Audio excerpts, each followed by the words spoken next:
to railings.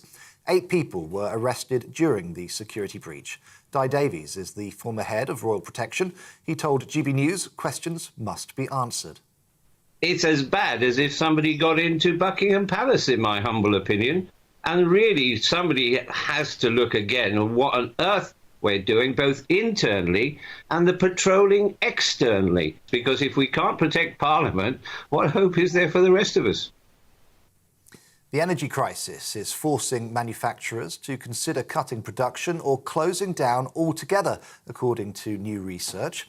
Trade association Make UK, which represents manufacturers, says half of firms surveyed have seen their electricity bills shoot up by more than 100% in the past 12 months. Around 1 in 8 have already made job cuts as a result of increased energy bills.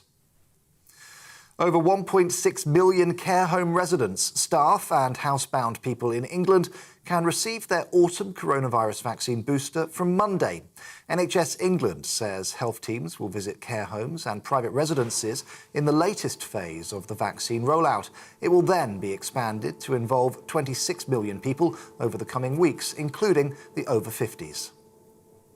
Thousands of new emergency beds will be given to shelters as part of a government scheme to end rough sleeping in England.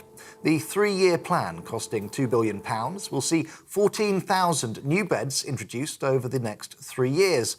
Over 2,000 supported homes for those with the most complex needs will also be delivered by March 2025. The International Atomic Energy Agency says the damage that's been done to Ukraine's Zaporizhzhia nuclear plant is unacceptable. It's currently inspecting the facility, which has been under the control of Russian forces since March. 2 members of the watchdog will stay there long term, with a full safety report to be published early next week. NASA will try to launch its latest moon rocket again today after a failed attempt earlier on this week. The initial launch had to be postponed following a temperature problem in one of the engines. They're now expecting Artemis 1 to lift off at around 7:15 p.m. UK time from the Kennedy Space Center in Florida. And Serena Williams has bid an emotional farewell to tennis after her 3rd-round loss at the US Open.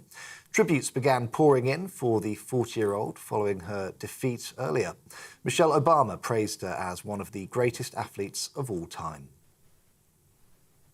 One lucky UK ticket holder has won €110 million Millions jackpot. Only 15 UK players have ever won a jackpot of more than 100 million. The National Lottery says they generate over 30 million every week for causes across the UK. This is GB News. We'll bring you more as it happens. Now let's get back to Esther and Philip.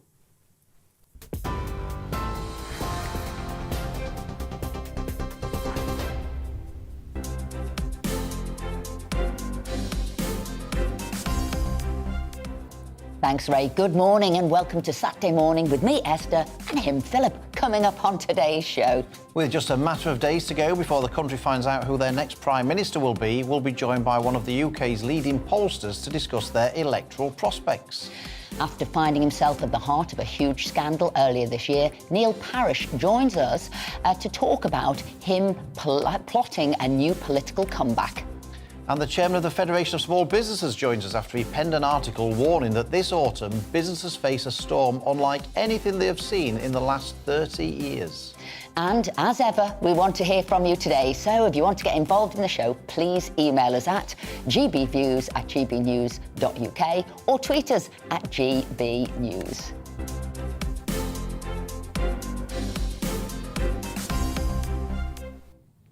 Before all of that, though, we're delighted to be joined in the studio by author and former Labour MP Simon Danczuk. Simon, welcome. Good morning. It's a pleasure to be with you. What's been catching your eye this week? Oh, well, the big story this week, I think, is the death of Mikhail Gorbachev. A very sad occasion, 91 years old.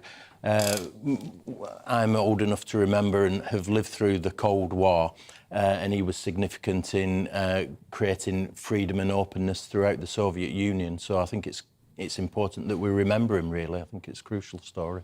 There's a story, a very good article in the Daily Mirror today, page 24, about Gorbachev and his relationship with Margaret Thatcher and how they had a tense encounter and he cracked it with a joke that would help to end the Cold War.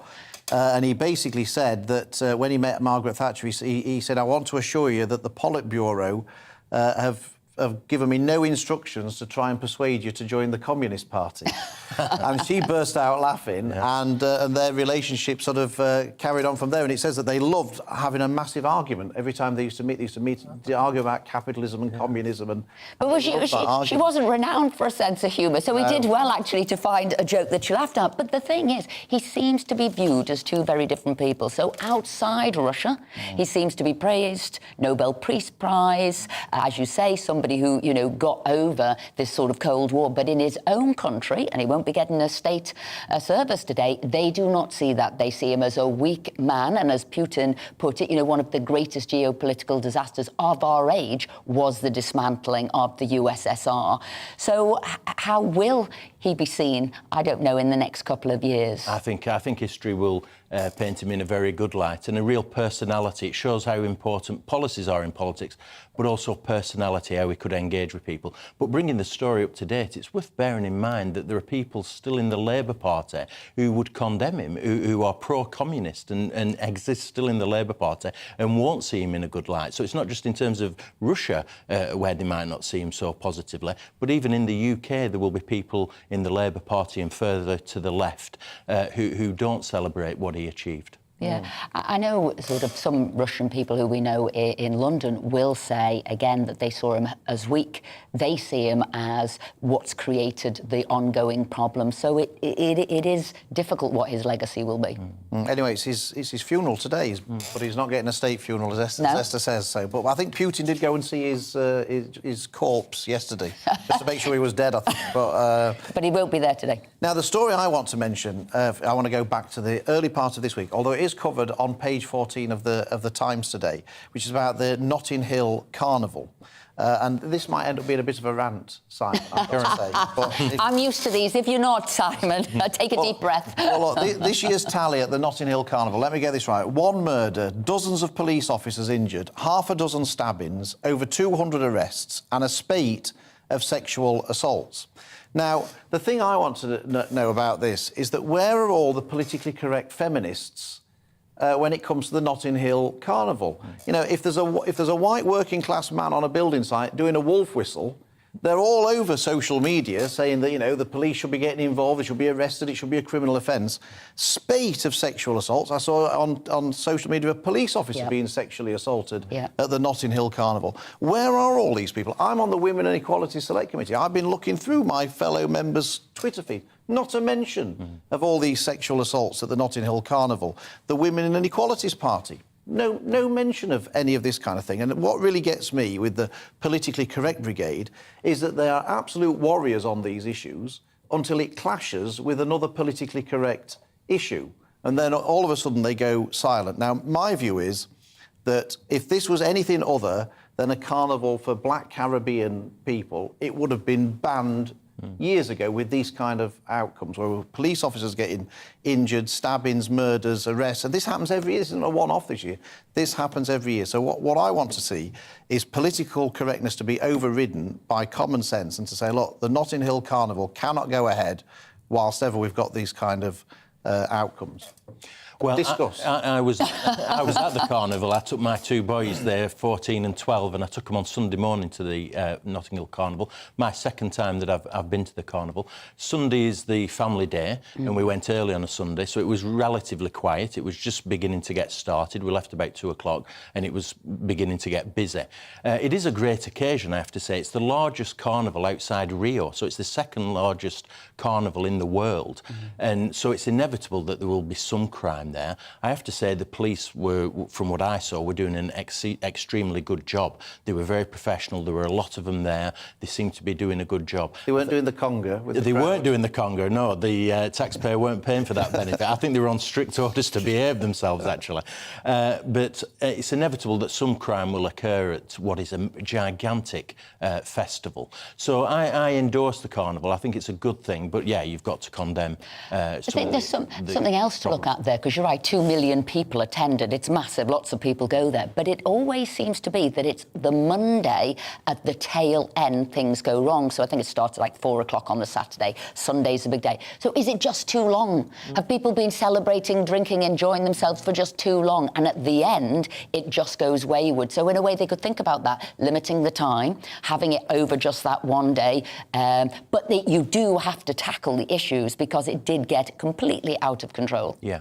Yeah, I agree with you there. I think there are changes that they could make. Exactly. So it could start a bit earlier in the day, because it officially starts at 10 o'clock, but there's very little going on at that time.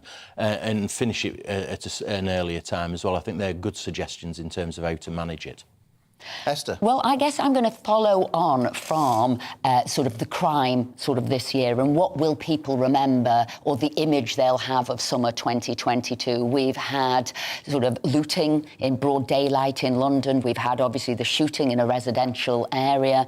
And we also had somebody, a 19-year-old girl, stood outside a newsagent and she was kicked and beaten down. And I thought, what has happened? This lawlessness, this rise of the mob, an actual collapse of sort of the policing and structure and society, and even society to be able to suppress this as well. So what are we going to do? And it was interesting to read that in America, in a small rural town outside Minnesota, what they're saying is bring back 2 schools to change the behaviour of young kids, to bring back discipline. They want to bring back corporal punishment. So they're going to have a wooden paddle brought back to instill discipline. This will be used at the end. You know what I mean? This will, you will not get the wooden paddle unless you've been really, really bad, because also they don't want to expel children from school, because they say once you expel them, they're out on the street, you've got no control over them whatsoever. So they've got to have the fear of corporal punishment. And I'm wondering, will other people start thinking about that? What do you do when you've got lawlessness on the levels we have? Will people say, do you know what, a smack isn't so bad for our children after all?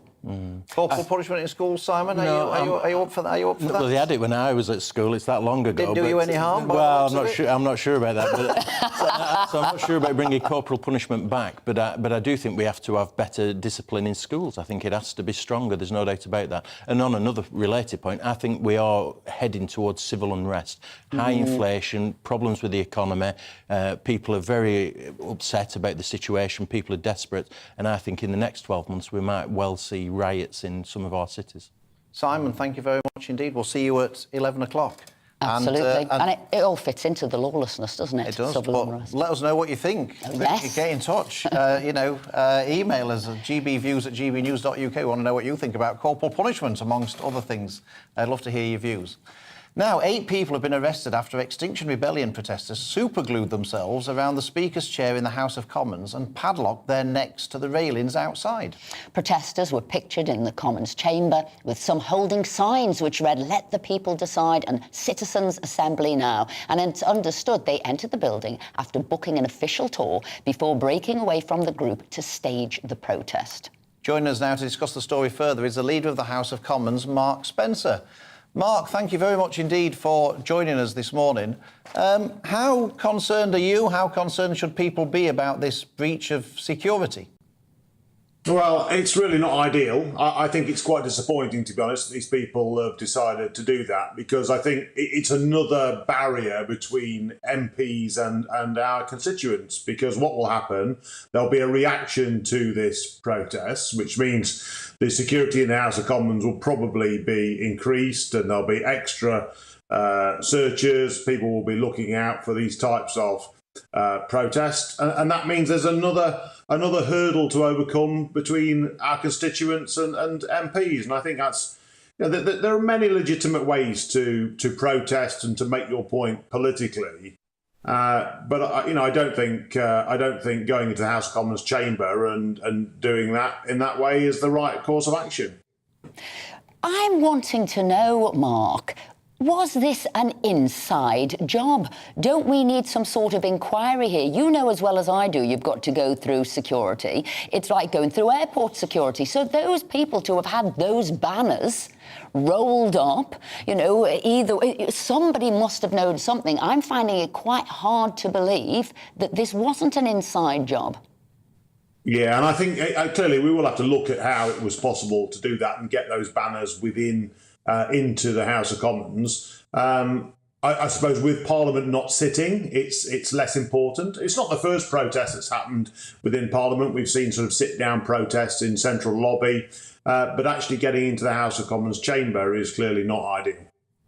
Mark, you mentioned there that we've had previous sort of protests. We had the sort of Fathers for Justice people, I think, who were the ones who were throwing the powder over the railings, over the screen, and now we've got a full screen up. The public can't get to have to watch proceedings from behind a screen. We had the pro-hunting people, remember, who invaded the House of Commons chamber. Like you say, these things... We had the other Extinction Rebellion one. Pressing them naked bodies up against the screen as well, I think. So I was interested what you said about the more security measures, because what I wouldn't want to see is the public being stopped from going into the House of Commons chamber.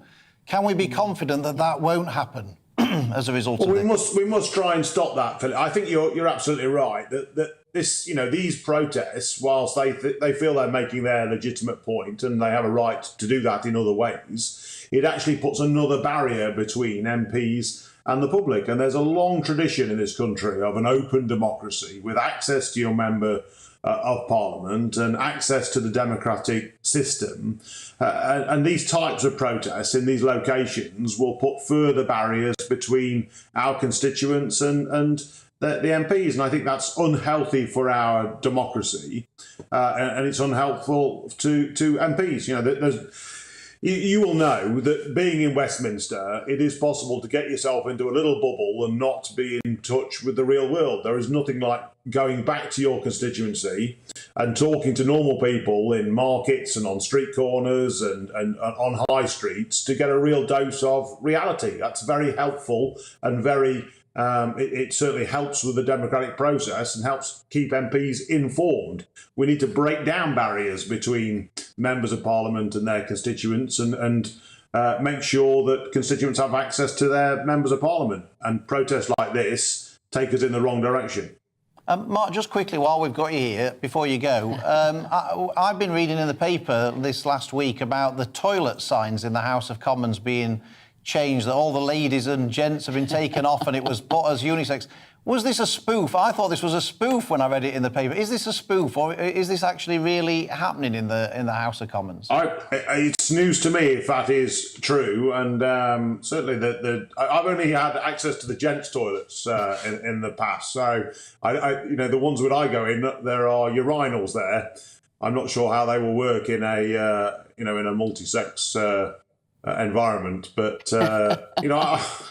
those protesters might have got in and changed the signs. That's what it might have been, Mark. More protesters changing signs. Maybe I should go and chain myself to a urinal and see if someone comes to save me. Mark Spencer, thank you very much indeed for joining us this morning. We really appreciate it. I've got to say, I've just got to say, I find it absolutely ironic that they were holding up a protest in the House of Commons chamber for a citizens' assembly. I mean, what on earth do they think the House of Commons is? It is a citizens' assembly. It's elected by the people, but they want people who are not elected. They want people who are appointed by them. Citizens. But it was like, let the people be heard. Well, that is what they do. Obviously, they only wanted to hear their voices. And that's another thing, isn't it? Tolerance is disappearing. If you don't agree with my opinion, you must be wrong. And that's something that we've got to break through. Anyway. Absolutely. Anyway, coming up after the break, we'll be discussing the leadership race just days before we find out the results. So don't go anywhere.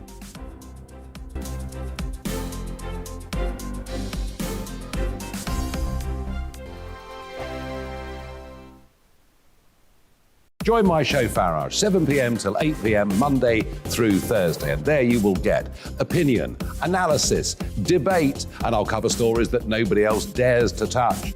You've been cancelled. Join the club. Oh, my goodness. And then for the last 15 minutes, talking pints. We're over a drink. We have a civilised conversation with someone. We very often disagree, but we do it in a grown-up way. Come and join me on Parish.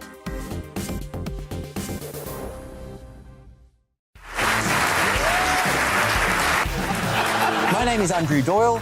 Join me every Sunday evening at 7 p.m. for Free Speech Nation. This is a show where we address current affairs and news stories of the week with the help of two wonderful comedian panellists. I brought in comics because I want to give it a lighter edge, and also they work for less. See you there.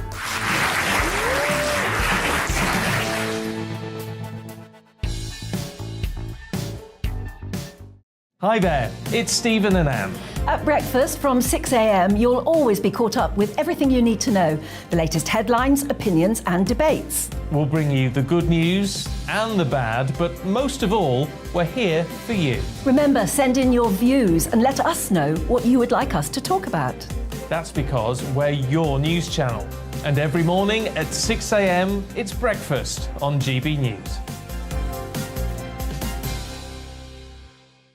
I'm Dan Wootton. Join me Monday to Thursday from 9 to 11 for the feistiest and most fun news debate on TV, where free speech reigns. I'll bring you a sharp take on the day's biggest stories, bombshell newsmaker interviews, and A-list guests. And I guarantee you, no spin, no bias, no censorship, and no reason to go to bed. That's Dan Wootton Tonight, Monday to Thursdays from 9 on GB News.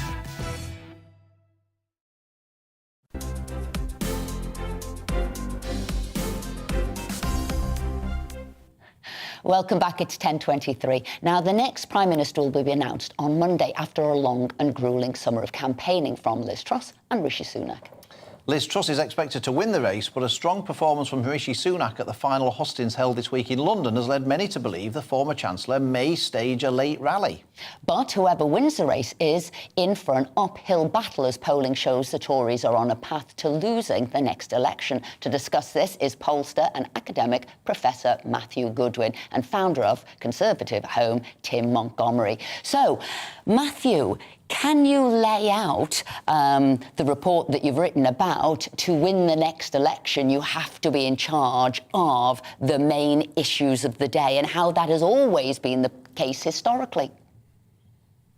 Well, good morning, Esther. That's absolutely right. The Conservatives essentially today do not really own any of the big issues in British politics. They are not seen as being the best party on the economy, on tax, on immigration, and even on Brexit. We now have about 80% of the country who say actually this issue is being managed badly. Now, for a governing party, when you don't really own any big issues, that's a really big problem. If you look back through history, when Margaret Thatcher came in 1979, she was seen as being the most competent on inflation, industrial relations, unemployment. When Tony Blair came in 97, he owned the issues of the NHS and public services and education, which were the really big issues in 97.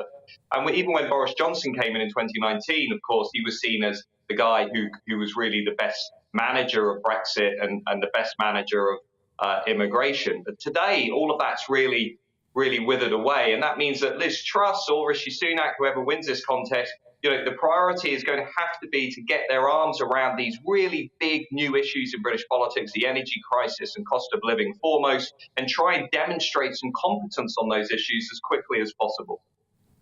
Matthew, the leadership election seems to have been a complete disaster for the Conservative Party in its poll ratings. I mean, the Labour leaders seem to have gone up week by week. Why has it been so bad for the Conservative Party, this leadership contest?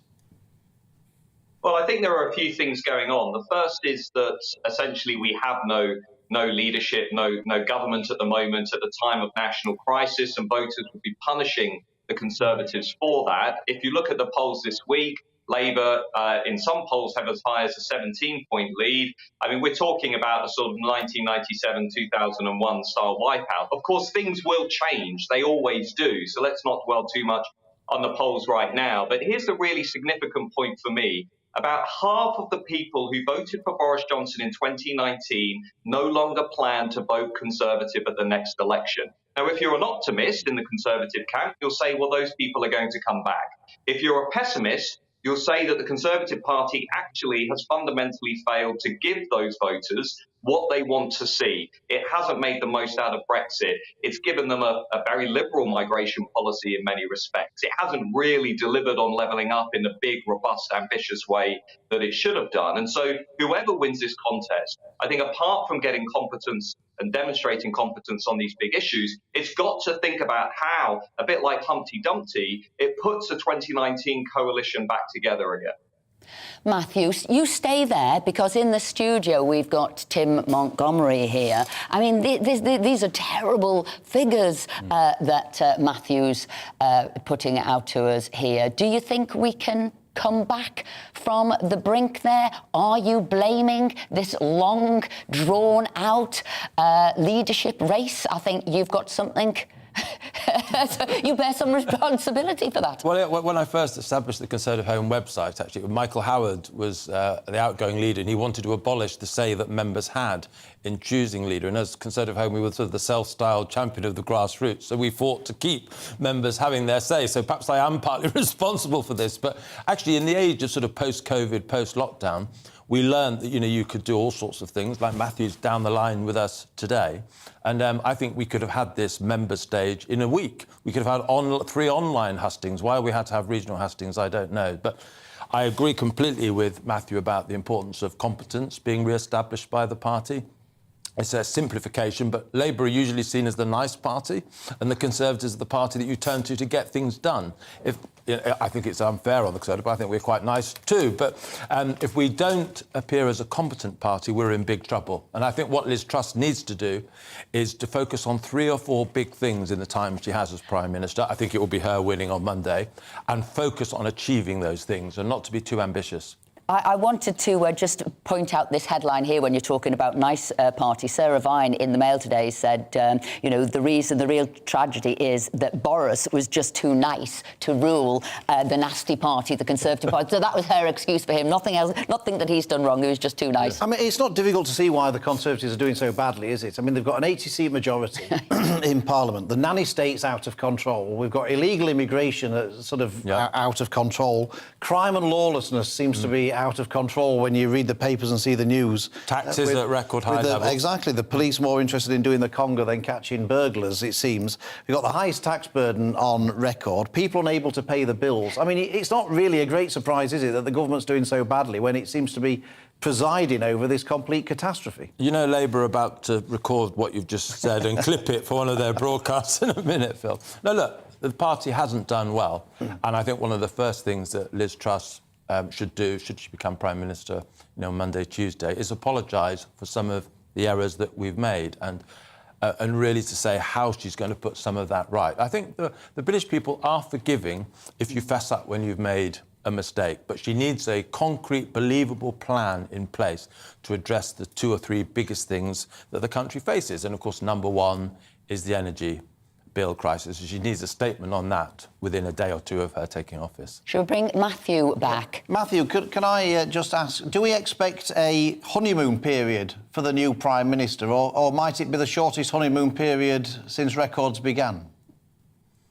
Well, I'm sure it would be very nice for Liz Truss if she gets that standard honeymoon period that tends to come with new leaders. My reason for hesitation is that I fear that Liz Truss and the party have been somewhat toxified by the events of the last year. I think what she would need to do, and I completely agree with everything Tim has just said, I think she needs to come in with a real sort of mission-led mindset and say to the country, this is a new era. The party didn't get everything right over the last couple of years. You've got good reasons to be angry. But the predominant main challenge facing the country here is the energy crisis and the cost of living crisis. And I'm going to approach this with the same mindset that we went into those early days of the financial crisis. I'm going to get my arms around it. I'm going to demonstrate that I'm actually taking this incredibly seriously. I'm going to think outside the box. And then, as you've just said, I think addressing those conservative concerns are going to be absolutely paramount. My own personal view here, I think actually the Conservatives are going to have to start thinking way outside the box on stuff when it comes to how we're going to deal with the English Channel crossings. I think they're going to have to revisit some of the decisions they've taken around our new migration policy. I think she's going to have to spend a lot more time in Northern England, in the Red Wall. And I think, you know what? I think they've got to make a choice. I think they've got to say, actually, the only way the Conservative Party holds together at the next election is actually leaning into this political realignment that's been unfolding. Because I'll be completely honest with you, there's no way I think the Conservatives are going to win back some of those seats that are full of university graduates and social liberals and Londoners who have moved out to the shires. I think the only way forward at the next election, less than 2 years from now, the only way forward is going to be to lean in to those voters, those red wall voters, those non-graduates, those workers, those pensioners, and actually speak loudly and clearly to them, because they feel that for whatever reason, Boris Johnson started off well, but then didn't take them seriously, didn't give them what they wanted. And if Liz Truss does that, I think she will still actually prevail at the next election. Professor Matthew Goodwin, Tim Montgomery, thank you so much indeed for joining us this morning. Now, Neil Parish, who earlier this year found himself at the heart of a House of Commons scandal, is plotting a political comeback in an attempt to rehabilitate his reputation. 66-year-old Parish has suggested he could attempt to return to Parliament as an independent candidate. And so he's also setting up a new podcast focused on food, farming and environmental issues. We're delighted to say that Neil joins us now. Neil, thank you very much for joining us this morning. I just wanted to start by saying, I think it's 4 months or so since you resigned from Parliament, and I just wondered, now the dust settled a bit, what's your reflection on that events, on the events leading up to your resignation? Well, I think it's I think the shock has subsided.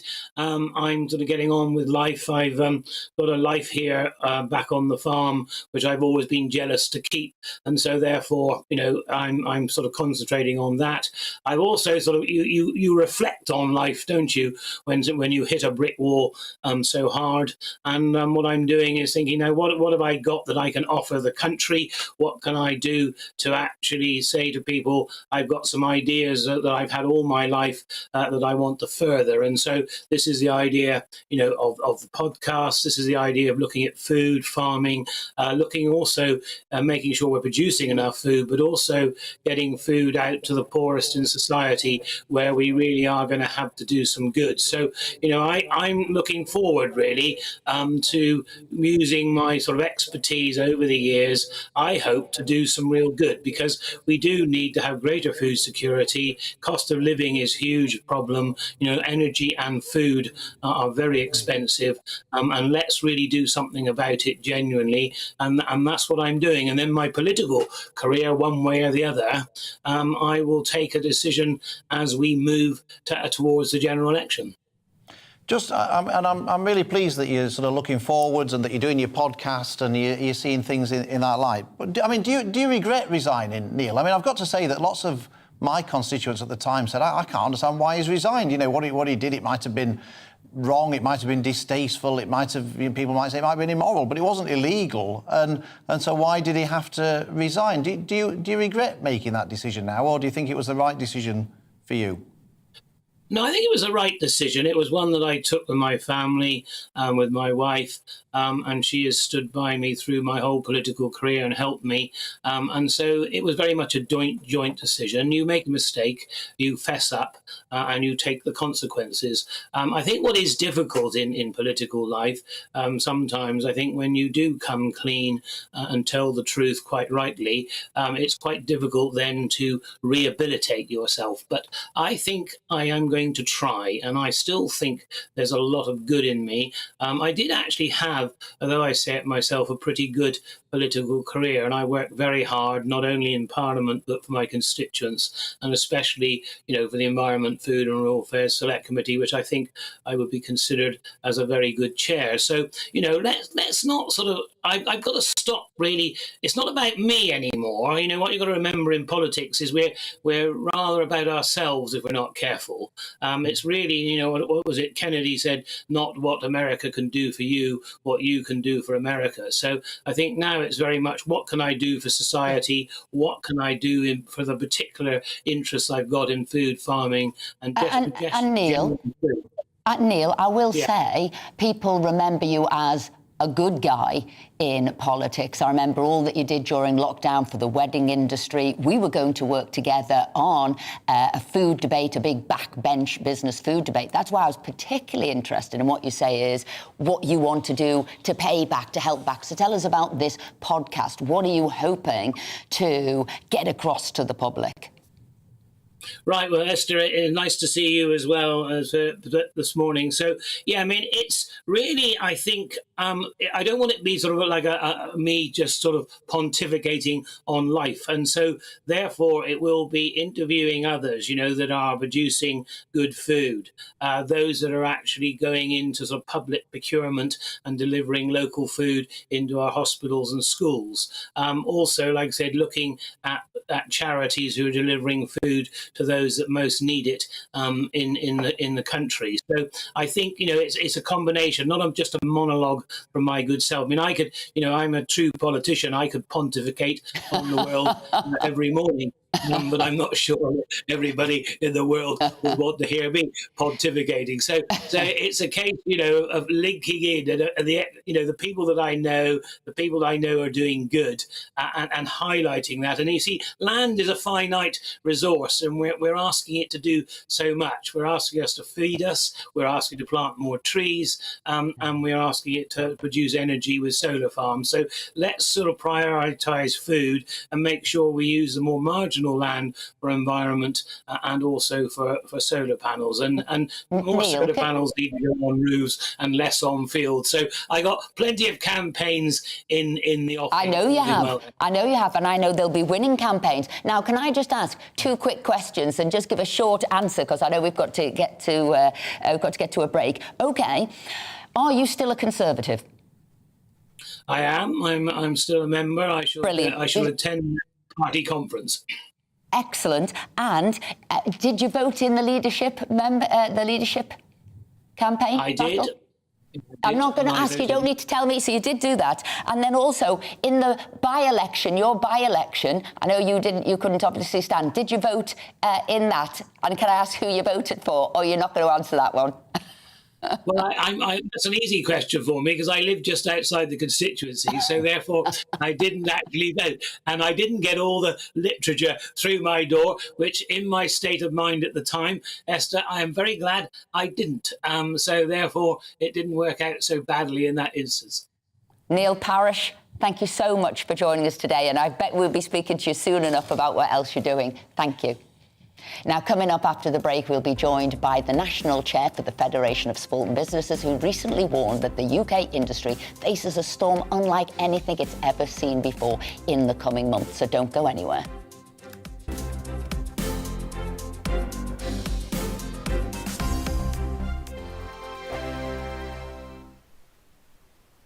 Join my show Farage, 7 p.m. till 8 p.m. Monday through Thursday. And there you will get opinion, analysis, debate, and I'll cover stories that nobody else dares to touch.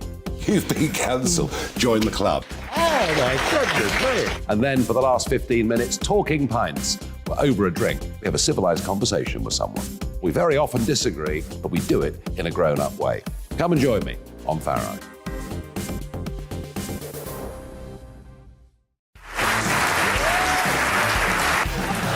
My name is Andrew Doyle. Join me every Sunday evening at 7 p.m. for Free Speech Nation. This is a show where we address current affairs and news stories of the week with the help of two wonderful comedian panellists. I brought in comics because I want to give it a lighter edge, and also they work for less. See you there.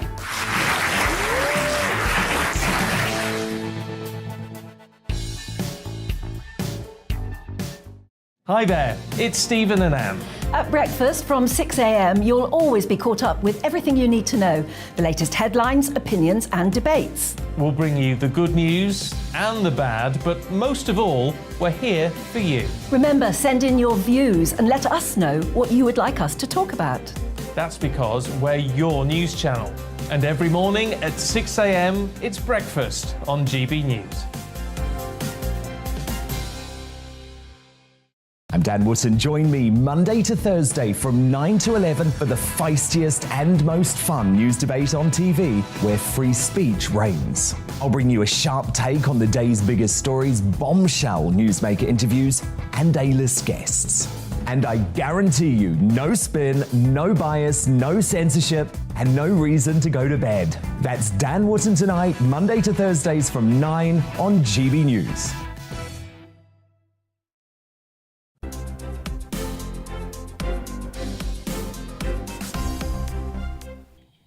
Welcome back to the show. Lots of you have been getting in touch. Esther, what I have. I've got Eve thinks protesters getting into the House of Commons is a disgrace to the security that guards it. This points to an inside job. A full inquiry should be set in place immediately. And those protesters outside, if glued to anything, should be left glued to there. We've had lots of comments about the Notting Hill Carnival and crime. Chris from Wiltshire says if people can't behave and murder and hurt others at any event, all future ones should be cancelled. It shows people who attend cannot behave like decent humans. I've got George here, and he said, of course, like January the 6th, it was an inside job. It was obvious, and he's talking about the people who got inside the House of Commons. And John says, Esther, the reason crime is on the rise is due to too many Tory cuts and also too many police investigating non-hate crime and dancing around at pride parades. Let's get the police policing again and start cracking some heads. Thank you very much. Keep those views rolling in. And just quickly, if I can, Angela gives her view on corporal punishment in schools. She says, I'm all for it. In the 1950s, it was in force and generally kids were much better behaved. Trouble is, too many do-gooders these days. So thank you very much.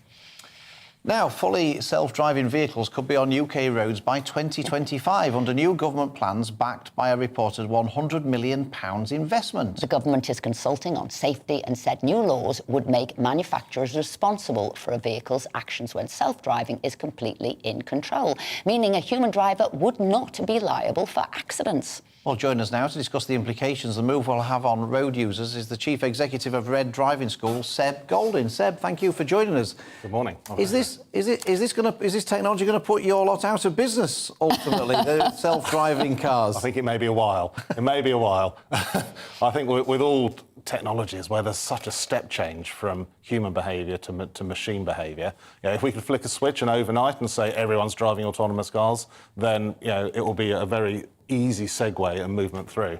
But when you're going to have human behaviour on the roads with semi or fully autonomous cars, that's when the challenge is going to be. So we expect to be very busy for the next few years at least. I'm going to ask some simple questions here. Obviously, I learned to drive in a manual, so I've done manual, and obviously there's automatic.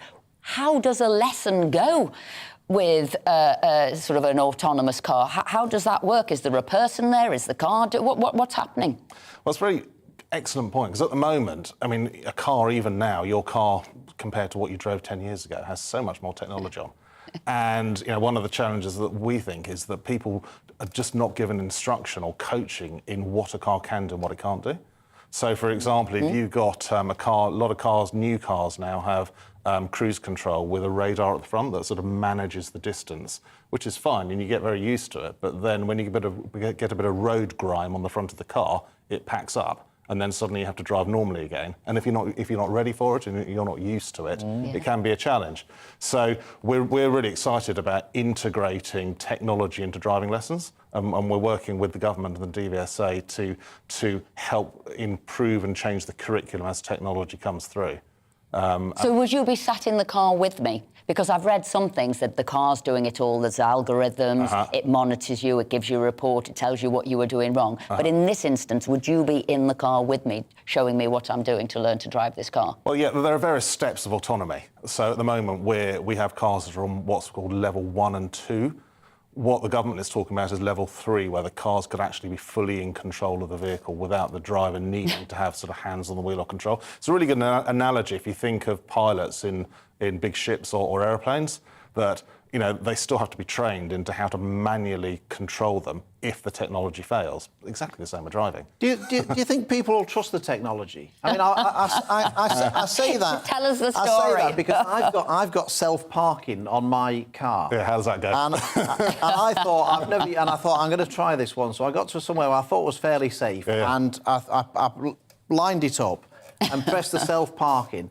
And the car started going backwards, the steering wheel was going round like the clappers, and we were going backwards towards a wall, and I pressed the brake and stopped it and intervened, because I didn't. I thought, I'm not going to risk running into the price of this car, I'm not going to So I just trust it. Do you think, am I unique in that, or do you think people won't trust this technology? Well, I think, all technology that we work with, trust has to grow. You need to understand what it does, and there's very much, back to the point of coaching people, teaching people to drive, and even after people have passed the driving test, you're not necessarily a safe driver. You've just passed the driving test.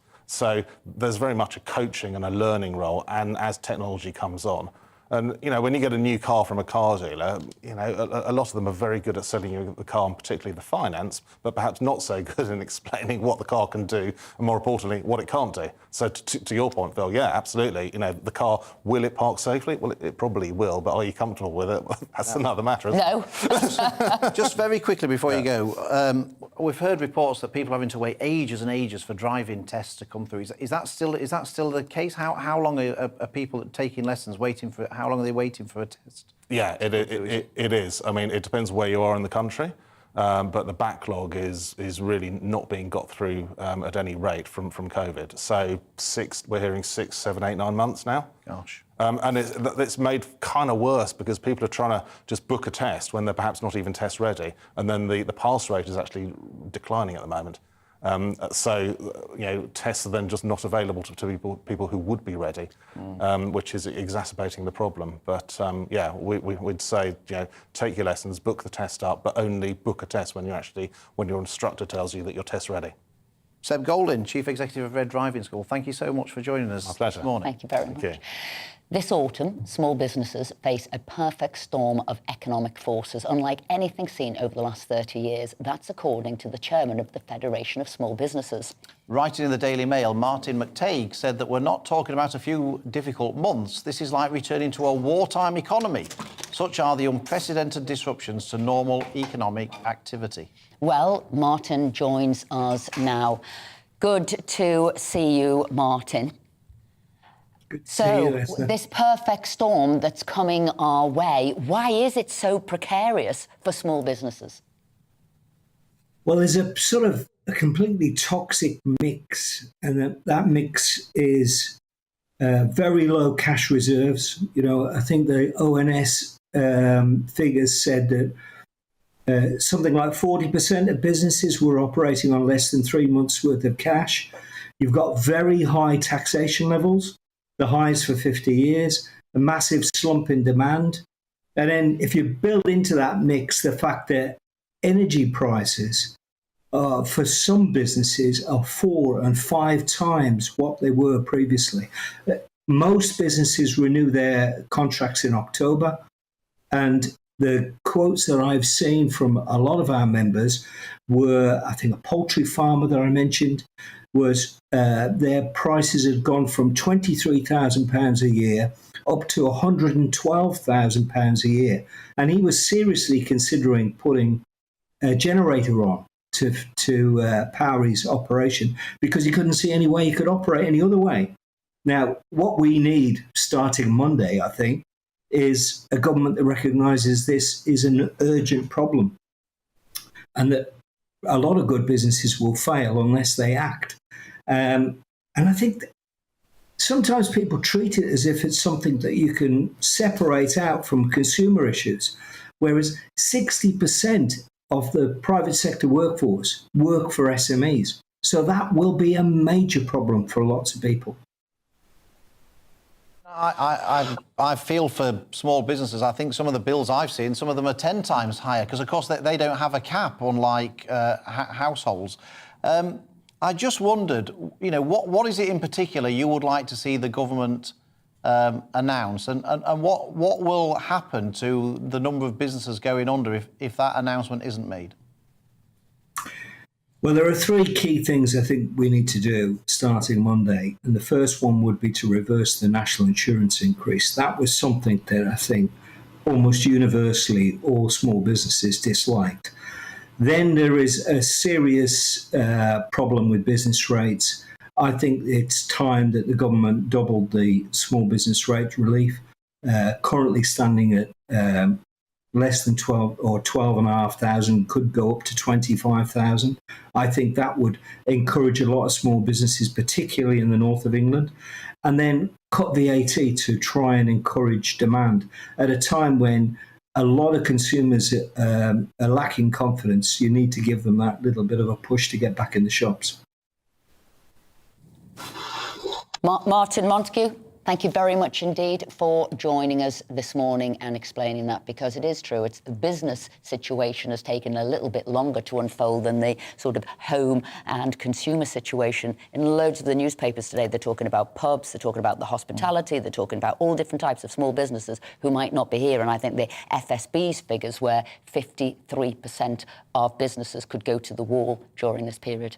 No, I think this is going to be worse for businesses than the lockdown potentially was, the energy bill crisis. And I think that doing something, the government intervening to do something and cover the costs of these things will cost an absolute fortune.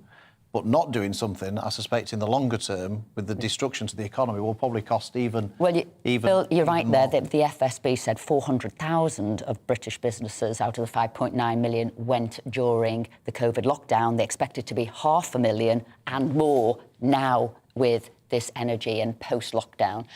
So we want to hear from you. What do you think about that? Maybe you've got a small business and you can explain to us how high your energy costs are going. So don't forget, email us at gbviews@gbnews.uk. Now, young people today are unhappier, less socially trusting and more detached from society than young people historically or older people today. That's according to a recent report published by the think tank Onward. The report looks into narrowing social networks, overprotective parenting, the treadmill of modern work, and a culture where the young are always online. Well, we're delighted to say that we're joined by one of the authors of that report, Luke Stanley. Hi there, Luke. Gosh, it was a devastating report to read. What are all the driving factors leading to this? Good morning. Thank you for having me on. Yes, very concerning report. As you say, I think you mentioned a few of the things that's driving this. There's four things, principally, that's driving this sort of loneliness epidemic. First of all, there's, as you say, overprotective parenting. So there's a decline in sort of child independence, which is making it harder for them to develop social skills and emotional resilience. Then, as you say, there's this treadmill of modern where work is becoming a lot more intense. So people are feeling very tired after work, struggling to go out, meet other people, spend time in their community. Then there's this sort of narrowing of social networks, which is primarily driving political polarization. So people are more concerned, people's political values are more central to their sort of sense of self, especially among young people. And that's making it harder for people with different views to sort of engage with each other. And then finally, as you say, there's the issue of this sort of always online culture where I think a third of young people now say that they have more friends online than they do in real life. And that's a predictor of lots of different problems like loneliness and support for authoritarian forms of government. So all very, very concerning development.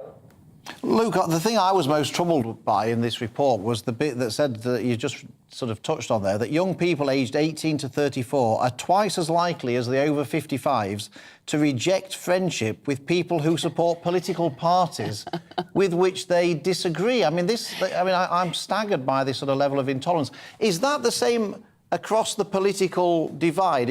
Are right-wing people as likely to feel that as left-wing people, or is there a difference between the political divide on that? So there is a little bit of a political difference. I don't have the figures exactly in hand, but I know that the people that vote for the Conservative Party are more likely to say that they would be willing to engage with people with different views, whereas people that support some of the left-wing parties are less likely to say that. I think one of the lowest levels of sort of willingness to engage with people that believe different things than them is SNP voters. I have to say, I smiled when Philip said, people won't engage with people of another political party. Growing up in Liverpool, thank goodness people were still tolerant then. I was the only Tory in the village, as it were. All my friends are of different political persuasions. Now, I understand it that now a third of people wouldn't think of marrying somebody from another who had a different political persuasion. I get that if you're married to somebody, but not to have sort of friends is quite peculiar, because this is going to polarise society even more. This will make things even more fractious. So did you have any solutions to the issues of the day?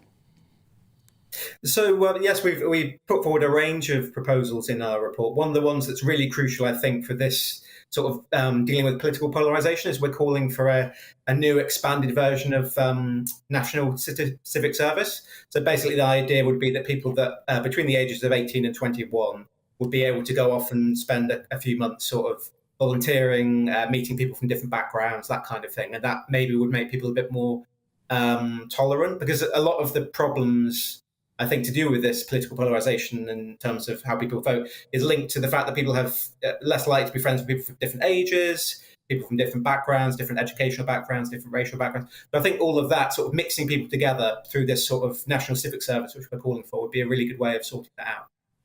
Luke Stanley, thank you very much indeed for joining us and telling us about that fascinating report. That's it for the first hour here on Saturday Morning with Esther and Philip, but don't go anywhere because we've got another great hour of TV lined up for you after this short break.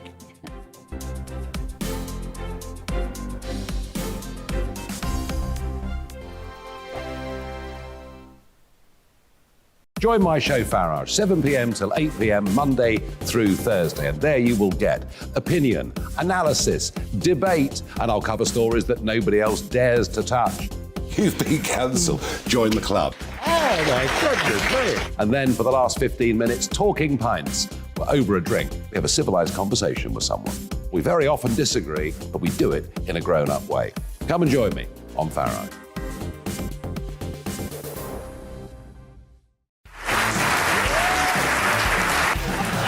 My name is Andrew Doyle. Join me every Sunday evening at 7 p.m. for Free Speech Nation. This is a show where we address current affairs and news stories of the week with the help of two wonderful comedian panellists. I brought in comics because I want to give it a lighter edge, and also they work for less. See you there.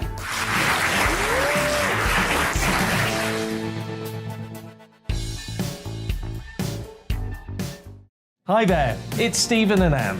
At breakfast from 6 a.m, you'll always be caught up with everything you need to know, the latest headlines, opinions and debates. We'll bring you the good news and the bad, but most of all, we're here for you. Remember, send in your views and let us know what you would like us to talk about. That's because we're your news channel. And every morning at 6 a.m, it's breakfast on GB News. I'm Dan Wootton. Join me Monday to Thursday from 9 to 11 for the feistiest and most fun news debate on TV, where free speech reigns. I'll bring you a sharp take on the day's biggest stories, bombshell newsmaker interviews, and A-list guests. And I guarantee you, no spin, no bias, no censorship, and no reason to go to bed. That's Dan Wootton Tonight, Monday to Thursdays from 9 on GB News.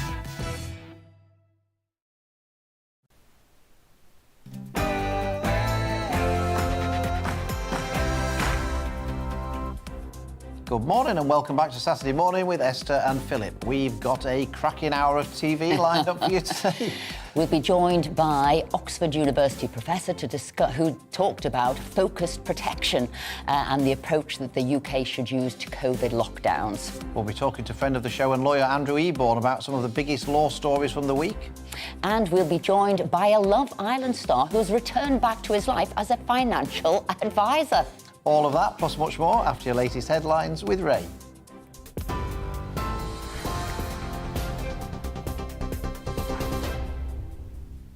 Good morning, coming up to 1 minute past 11. Here's the latest from the GB newsroom. Russia says it's keeping its Nord Stream 1 gas pipeline closed after finding a fault during maintenance. It comes just a day after G7 countries, including the UK, agreed to put a price cap on Russian oil exports to reduce Moscow's ability to fund its war in Ukraine. Russia has blamed sanctions for hampering operations. However, Brussels says they're using gas as an economic weapon. Lower gas flows have left European countries struggling to refill storage tanks for winter and could lead to energy rationing.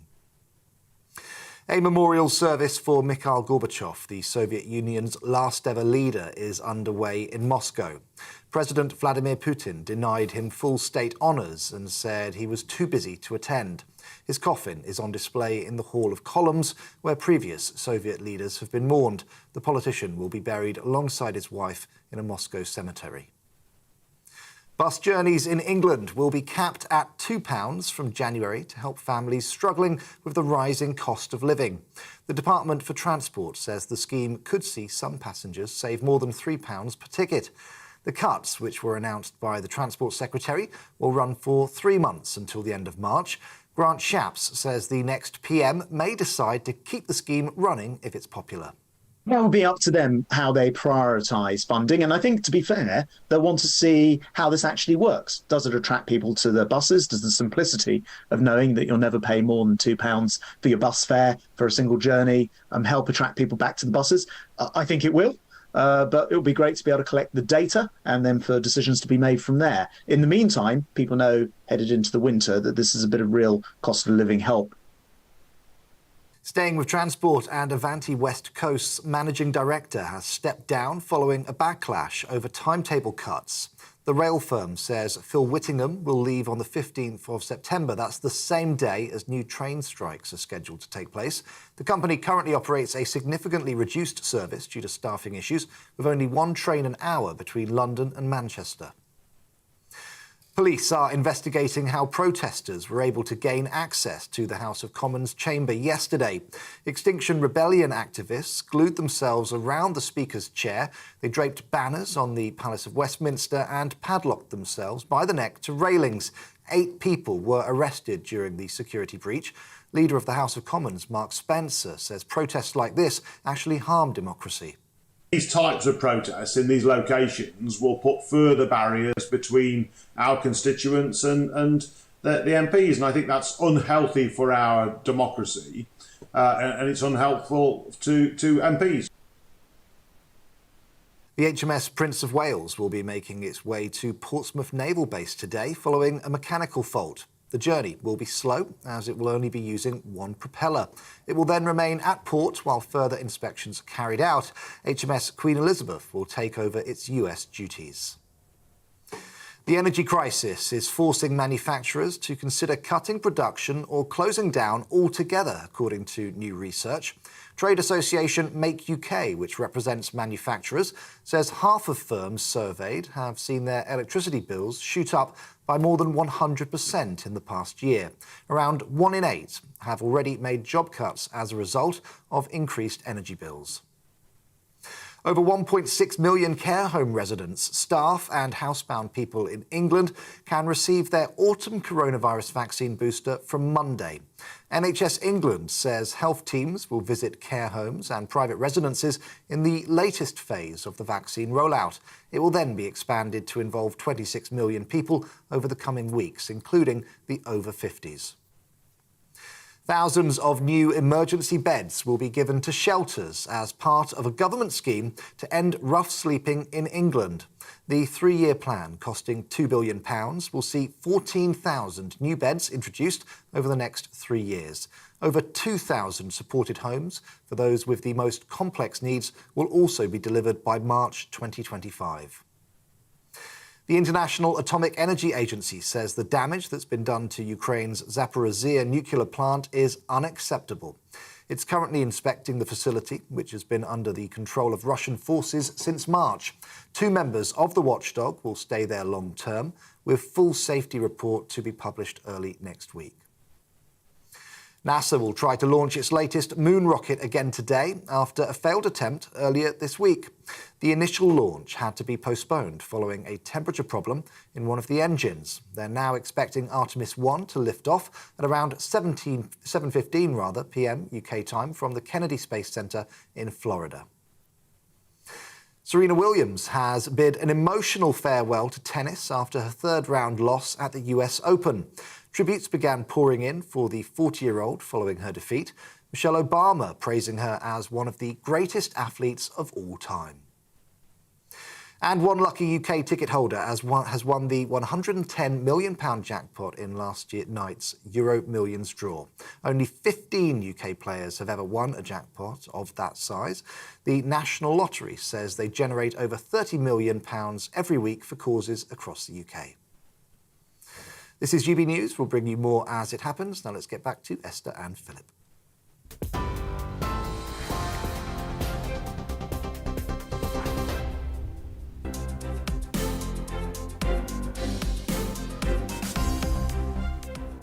Good morning and welcome back to Saturday Morning with Esther and Phil. Coming up on this hour of the show, we'll be joined by an Oxford University professor who argued for focused protection during the UK COVID lockdowns instead of experimental blanket lockdowns. We'll be discussing the biggest stories from the legal world with lawyer and friend of the show, Andrew Eborn. And we'll be hearing from a contestant on this year's Love Island who has returned to his life as a financial advisor. He'll be giving us tips and tricks on how to save money during the cost of living crisis. And as ever, we want to hear from you today. So if you want to get involved in the show, please email us on gbviews@gbnews.uk or tweet us at gbnews.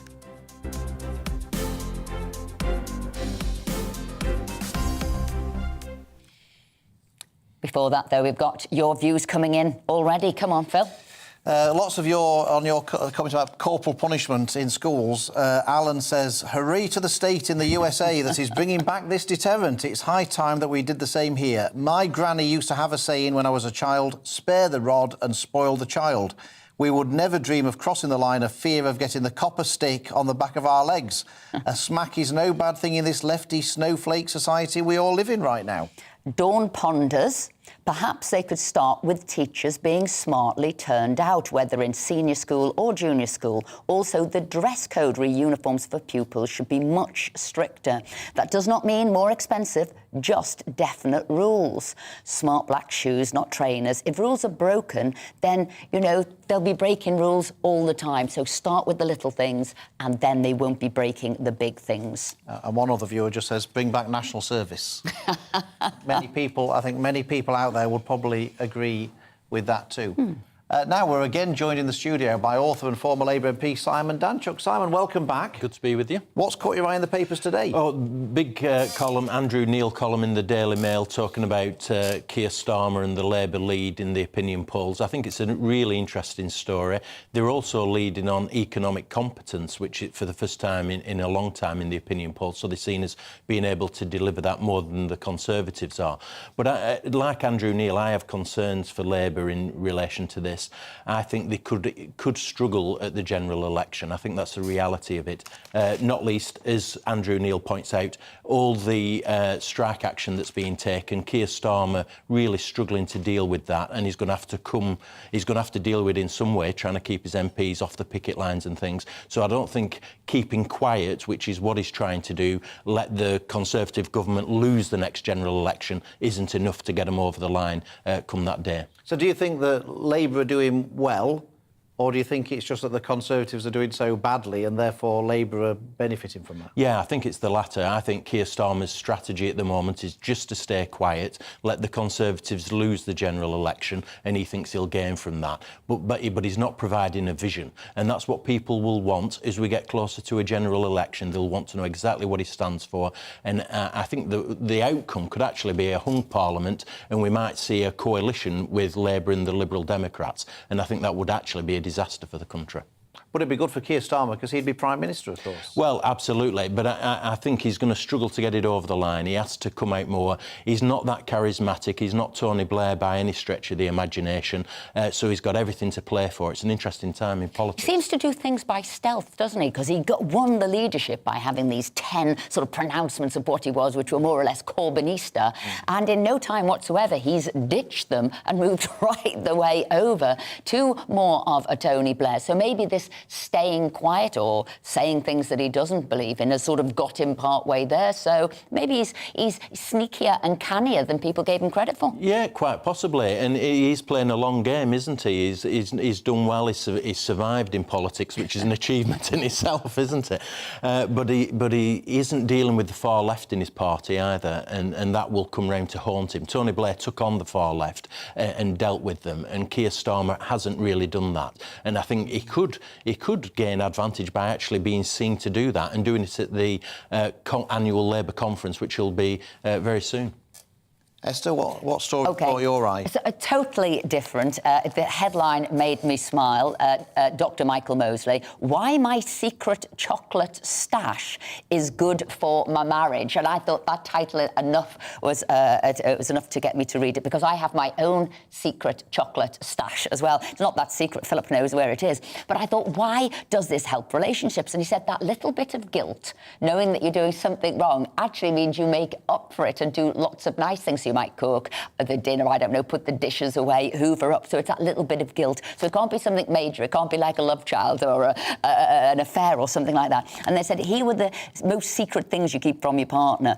One of it was about, the food. Some of it was about buying clothes, pretending you hadn't, keep that hidden, making a secret donation in one way or another, or buying sort of products. So those are the sort of things that you naturally do. And this is from the Journal of Consumer Psychology. So I just like that. One, though, said they were pretending to be a vegetarian for a relationship with another vegetarian, and they were secretly eating meat. Now, I think if that was found out, that would be the end of a relationship.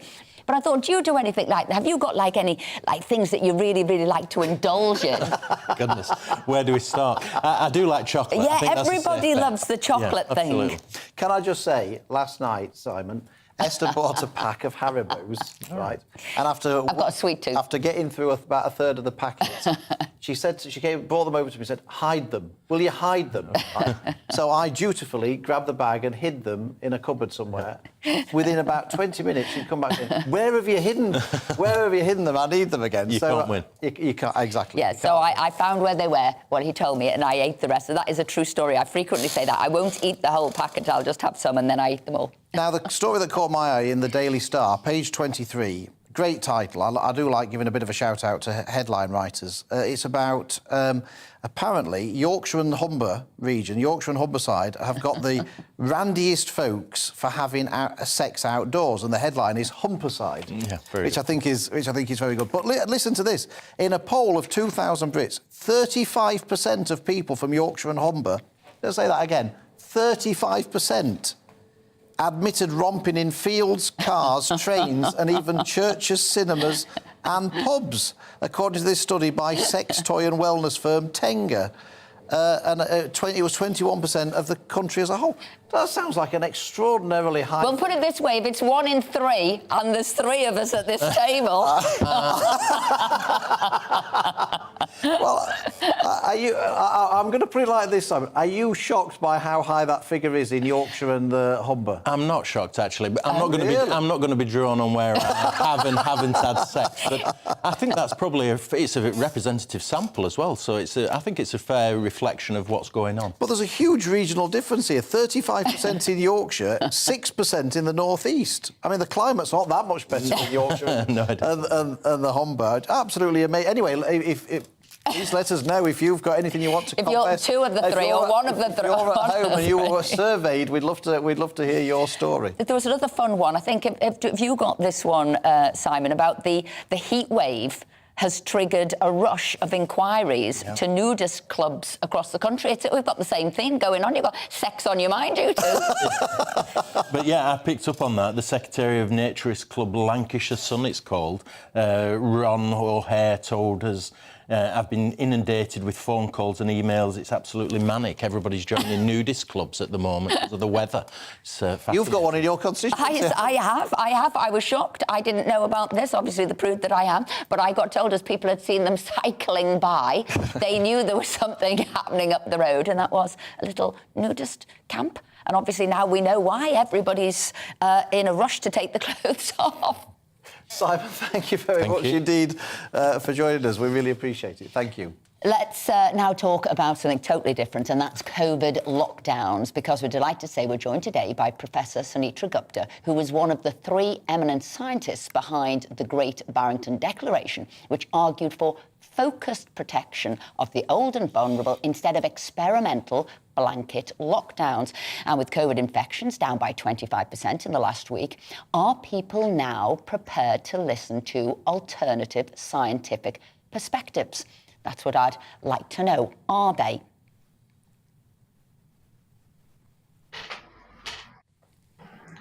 Are you asking me? Did you hear me there? Sorry, I thought you were going to expand on whether they are or they are not. I think that was the question. I'd like to think, yes, people are now more open to different points of view, and it was very helpful that Rishi Sunak did express that he had held a different point of view, and he seems to have come under a lot of fire for not expressing it earlier. But, my feeling is, can you blame him given what we had to go through for putting those thoughts and ideas abroad? So with regard to the harms of lockdown, those have become very palpable and obvious. So I think people are hesitant now to argue, as they were doing. Very intelligent people were saying that there is no harm. Really, that it was up to us to prove that lockdowns would be harmful. But those who anticipated that, and it wasn't very difficult to anticipate that. We don't feel smug. We just feel sorrow, I suppose, at this point, that it did come to pass. It was pretty obvious.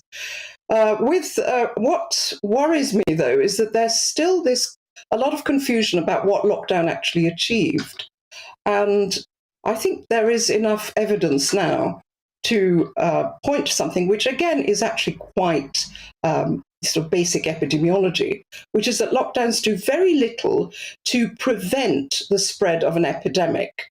What they do is knock out on some of the endemic diseases, the diseases, like flu and adenovirus and all those things which we now see coming back. Lockdowns do knock those diseases down, but they do very little to stop the spread of an epidemic disease. And what lockdowns, of course, afford is focused protection for the wealthy. And what we argued for was the opposite, was can we, instead of instituting lockdown and protecting the wealthy, can we institute focused protection to protect the children and the poor? Professor Gupta, I was intrigued that voices like yours were sort of deliberately ignored by the government during the pandemic. Why do you think that was? I'm mystified. I have no idea why we were not just ignored, but there was an active campaign to suppress and to smear us. I don't have an answer to why that might have happened. I'm sure there's a lot of speculation around about various intersections of interests in maintaining lockdown. I think it's very difficult. I think, one can speculate, but it's very difficult to know exactly what led to that situation where people were afraid to speak out. What I do think is problematic is that nothing's being done about it. I think the universities or institutions like the Royal Society should now actively explore why that happened, at least within the area of academia, and why it continues to happen. I mean, daily we are still accused of a variety of crimes, which we now know, was always nonsensical, and now it's even more obvious that it doesn't make any sense at all to accuse us of these things, but nobody's doing anything. What you do as a profession, though, is sort of theoretical epidemiology at Oxford University. So your job is to look at sort of evidence and figures and do a sort of scientific study on it. So as you came forward with sort of ideas and theories, do you ever look back and think, gosh, I was naive putting these out there? Or did you think this is my job and responsibility to put these ideas forward? Yes, I do think it's my job and responsibility to put these ideas forward, and particularly given that the actions based on these ideas, or the alternative models, were going to cause so much harm to, as I said, particularly to children, to young adults, and to those who are economically disadvantaged, not just in this country, but globally. So I'm very pleased that I did put those ideas out. It didn't, I'm also very sad that it didn't really, change anything. That makes me quite sorrowful. And I'm concerned that nothing is being done at the moment to return to a reasonable debate. I mean, you could say the same of, Sage is now taking all this sort of criticism and vilification. That's not necessary either. What we should do is return to that position where we can have a proper, reasonable discussion about what happened and learn from that. Can I just? We've got the COVID inquiry that's been set up to look into, what went wrong and whatever. Do you have any hopes at all that inquiry will deal with why people like you were ignored, or is it, as some of us fear, just going to be an inquiry that says why didn't we lock down sooner? Why didn't we lock down harder? What's your expectations of this inquiry? Well, I really hope that it doesn't become focused on why didn't we lock down sooner or harder, because I would have thought by now one could scientifically dismiss that as being something that would have made any material difference to the spread of this virus. I hope that, the most important thing is to look at the harms of lockdown, particularly on children. So, whether or not we were vilified is, probably a secondary concern.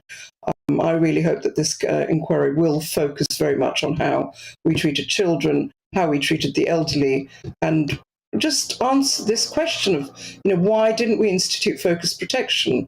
There is still still a clamour of voices saying, "Oh, it was impossible, it was a fantasy," and I don't understand why it's possible for people to believe that you could lock down a country or any place to stop the spread of the virus, but not be able to institute a focused protection plan for a small group of people.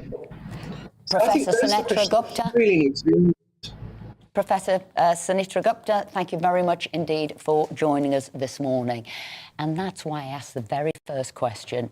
All this time later, can we now have a scientific debate with other opinions coming forward? It seems we're still struggling to be able to do that.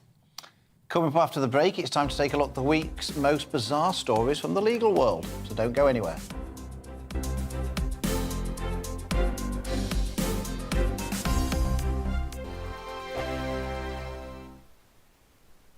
Join my show Farage, 7 p.m. till 8 p.m. Monday through Thursday. And there you will get opinion, analysis, debate, and I'll cover stories that nobody else dares to touch.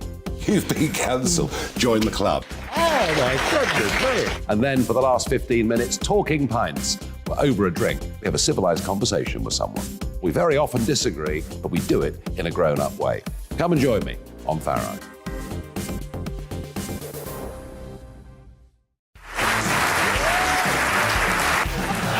My name is Andrew Doyle. Join me every Sunday evening at 7 p.m. for Free Speech Nation. This is a show where we address current affairs and news stories of the week with the help of two wonderful comedian panellists. I brought in comics because I want to give it a lighter edge, and also they work for less. See you there.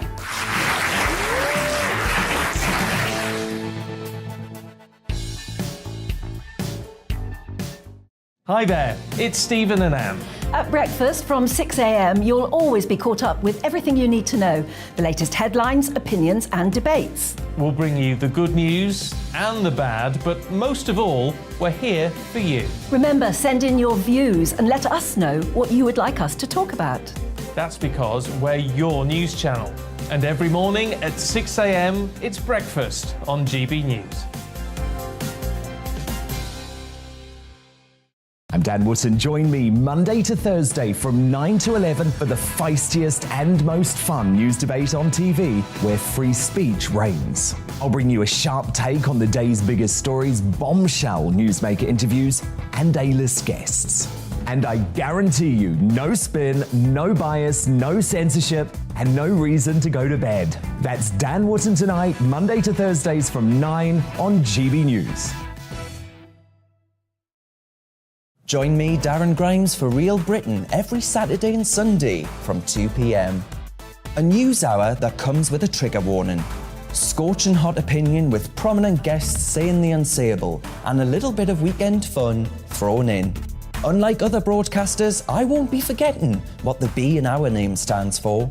So Howie in for Real Britain, Saturday and Sunday from 2 p.m.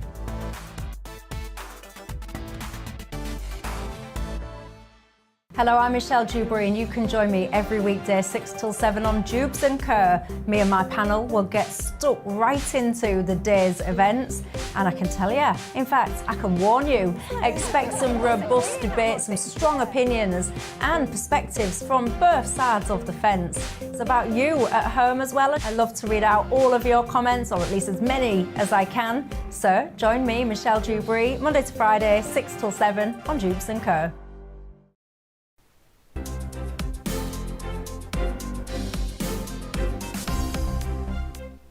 Welcome back. It's 11:27 and we're now joined in the studio to talk about some of the biggest stories this week from the legal world. It's friend of the show, Andrew Eborn. I love that, Bill, the friend of the show. It's going to be good. And what a week it's been. We've had all sorts of things. Winnie the Pooh turned into a horror movie. We've had all sorts of exciting stuff, lots of new laws coming in. But I want to look at the Ryan Giggs case because the jury was dismissed on Wednesday. And the reason is they couldn't reach a verdict. And I thought we should look into why that might happen. Yes. So what happens on a general principle is that in criminal cases, they ideally want a unanimous decision, where there are 12 men and women of good, true nature deciding the fate of somebody. They want a unanimous decision. If that cannot be reached, what it says is after about 2 hours, it tends to be 2 hours, 10 minutes allowed backwards and forwards to the court, you can have what's called a majority decision. But that majority decision can either be 10-2, it sounds like a score, doesn't it, for our good friends in the football world, or it can be, if there's less than 12 jurors, as there was in this case, then you can have, there are only 11 because somebody became sick, you can have 10-1. What happened? They didn't reach the majority decision. So, and what the judge tries to say, look, if I gave you a bit more time, would you be able to come to a decision? And it turned out it was unrealistic that they would. So therefore, the jury has been dismissed. What that means is that the CPS, the Crown Prosecution Service, have 7 days to decide should there be a retrial. And that effectively is going to come up on the 7th of September, next Wednesday, to determine whether he has to go back into court to face it all again. Ryan, obviously, it should be said, is obviously denying all of the charges, and therefore those sort of factors will be taken into consideration when people are looking at it. So the CPS have to decide whether or not there's a realistic prospect of a conviction, is that? Well, what they do, they will reassess. They'll normally go for a retrial. They would look at what sort of evidence that may have come out during the trial, what are the reasons they may not have been able to reach a decision, take into account the views of the judge, of the victims, or alleged victims in that sort of case. That's what normally happens for a retrial. And they will then determine whether it goes ahead or not. What's really interesting, though, is other aspects, because Gary Neville is also splashed all over the newspapers at the moment about a potential contempt of court. And what this was to do with was his Instagram. He's got 1.5 million, almost as many as you two, 1.5 million followers on Instagram. And he made a post, which I won't repeat here, but in case the same thing could happen. But he made a post during the Ryan Giggs trial, which he said had nothing to do with Ryan at all. It's to do with the Glazers and that sort of stuff. But that has been referred to the Attorney General to see whether or not be contempt of court. And it's a warning for anybody commenting on cases which are ongoing, because you cannot say whether you think somebody's innocent or guilty. You cannot take photos in court and so on and so forth. And the punishment for contempt of court is up to 2 years in prison and also a fine. I mean, the fine for people who are very wealthy is not that much, but it's a fine. But 2 years in prison, so it's very, very serious. And the reason for that is, could it prejudice what would otherwise be a fair trial? Because the judge, I understand it, was even thinking about ending the trial when Gary Neville's Instagram. They did discuss it. They discussed it because that's normally what's going to happen. Is if it's been so prejudiced, if the jurors might have been influenced by what's happened, could it affect that? And they discussed it with the prosecution. They discussed it with the defence, and they took, I think it was about 50 minutes out to discuss this particular post. And they decided, no, it's okay, we can carry on with the trial. But because of how high profile Gary Neville is, it has been referred to the Attorney General. So all of that will come out in the next few days, and we'll cover it here as well. The question that everybody's got on the list, you can see the people at home, they're going to be on the edge of their seats with the popcorn. What they want to know is, can we have a national celebration? Is Gary Neville going to go to prison? You can't possibly comment. Don't say anything. Don't tweet. Don't pass a comment. Ignore him. But this just goes to show that so many people are so used to tweeting, and I say massive amount of followers there, not really thinking. But this is a big issue. You might not have thought about it beforehand, or maybe you had, but didn't know what the consequences were. So I thought this case has sort of rumbled on and sort of leached into lots of different areas, hasn't it? You're absolutely right, Esther. And what's going to happen? It's a warning to everybody out there, because we've had defamation cases from Agatha Christie about social media. We've got criminal cases now with Instagram. Be careful what you say. The crazy thing is, just on principle, is that if there is a retrial, what Judge Hilary Manley said, it will not be until the earliest, the 5th of June next year. Gosh. And we've got all the backlogs and everything else, so the witnesses have to do the whole thing again. Ryan will have to be put through it all again if there is a retrial. So it's a big, big impact. I always say that the two things you don't want to go before a judge for are perverting the course of justice and contempt of court. I mean, you can commit as many burglaries as you like and you've got very little chance of being sent to prison. But perverting the course of justice and contempt of court, they very much frown upon. Can I tell you, he gets all the freedom of information on all these subjects. He absolutely does. He's absolute anorak on this. Andrew, thank you very much indeed. Pleasure to see you both. Coming up on the show, we'll be joined by a royal expert to discuss what exactly happens when Her Majesty the Queen appoints a new Prime Minister. But first, it's time for your latest headlines with Ray.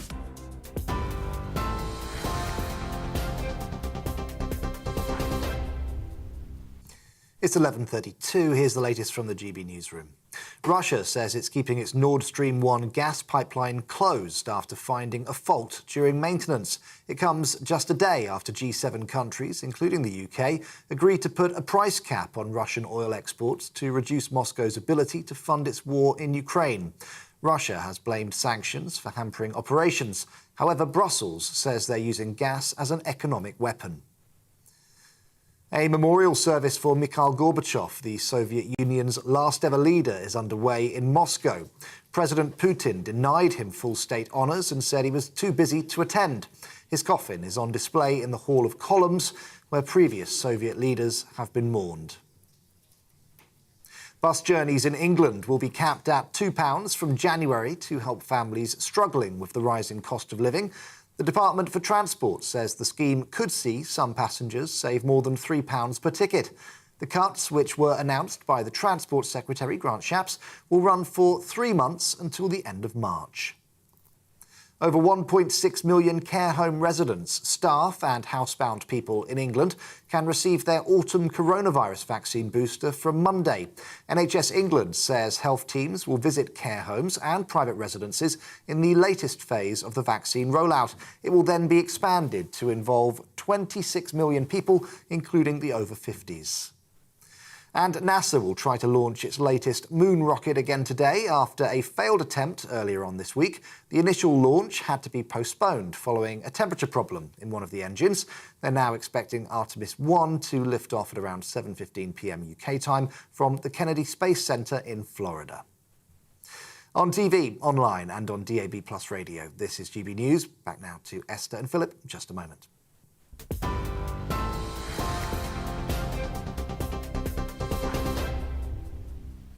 Thanks, Ray. As ever, lots of you have been getting in touch. I've got one here from Judith. She says, if there was a general election, I would not want to vote Conservative or Labour, as I have no faith in any of them. Perhaps an entirely new political party is needed. Pete says, Dear Esther and Philip, Boris was not a Conservative, so I'm glad he has gone and he can take his net zero with him. And I've got Eileen here.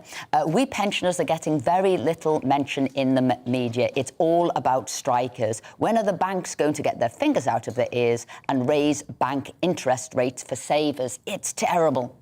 Yeah, well, you've got some mention there, Eileen, so thank you for your views. Please keep them coming in. Now, this Tuesday, either Liz Truss or Rishi Sunak will head to Balmoral in Scotland to meet Her Majesty the Queen and be appointed the UK's next Prime Minister. It'll be a huge break from tradition. During her 70-year reign, the monarch has had an audience with her new Prime Minister at Buckingham Palace.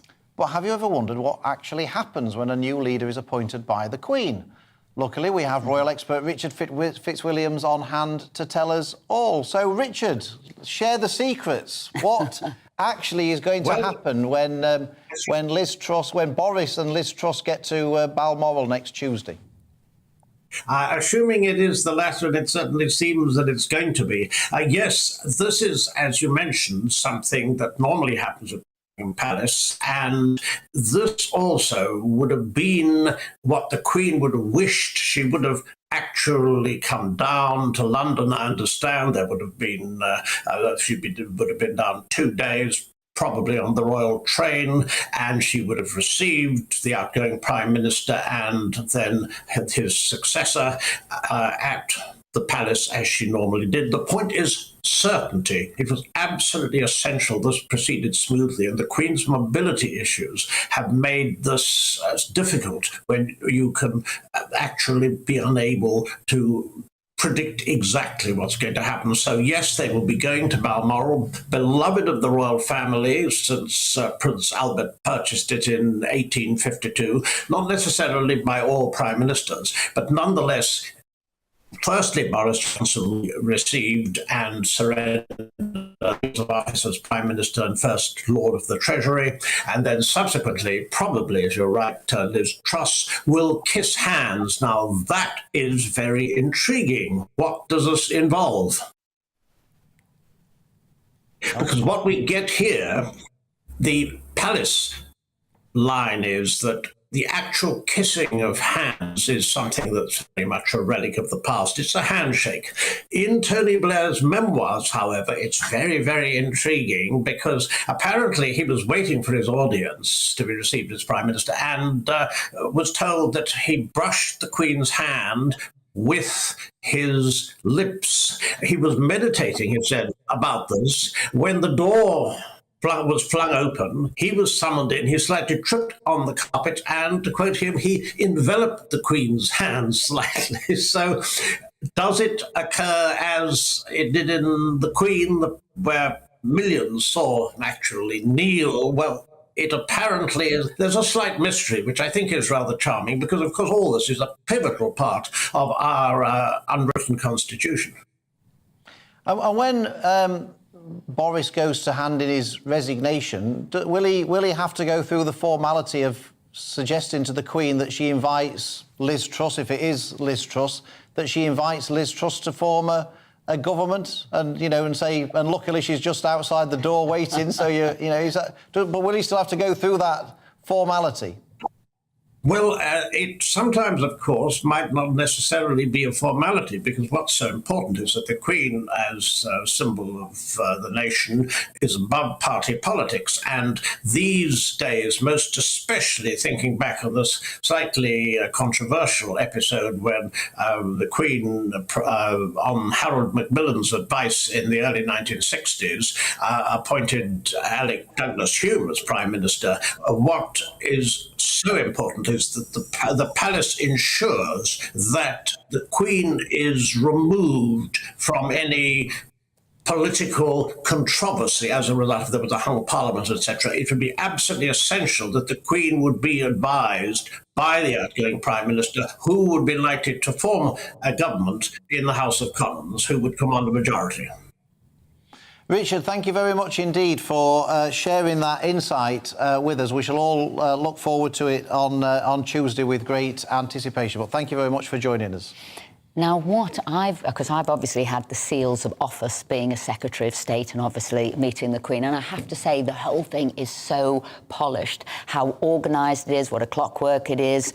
You move from room to room, so it seems to be the movement, the doors opening, how she turns you around to get you out the room, how many cups of tea you're allowed to have. Absolutely, it is perfect. And the most important thing is you really feel you've had treasured personal time with the Queen, and yet it's all over very quickly and you're ushered out the door. And we got a little packed lunch from Sandringham to take home on the train to go back to London, to get back to Westminster. Absolutely, but they've had hundreds and hundreds of years to get it right, and they have got it absolutely right. So the new Prime Minister can look forward to a packed lunch on the way home. Is that what you're saying? I mean, it is it's a fantastic occasion for whoever is going there to take something that they'll treasure for the rest of their lives, no doubt. Coming up after the break, we'll be joined by a contestant from this year's Love Island who has returned back to his life as a financial expert. So don't go anywhere.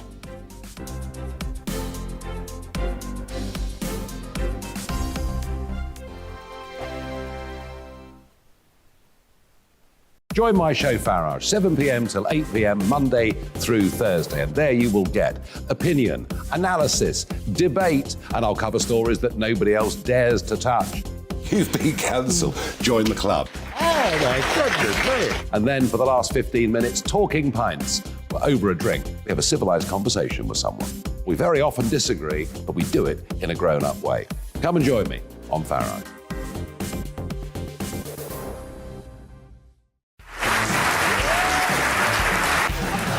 My name is Andrew Doyle. Join me every Sunday evening at 7 p.m. for Free Speech Nation.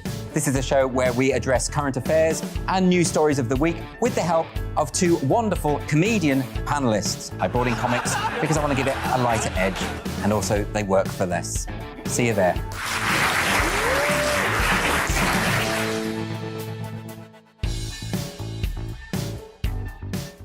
Hi there, it's Stephen and Anne.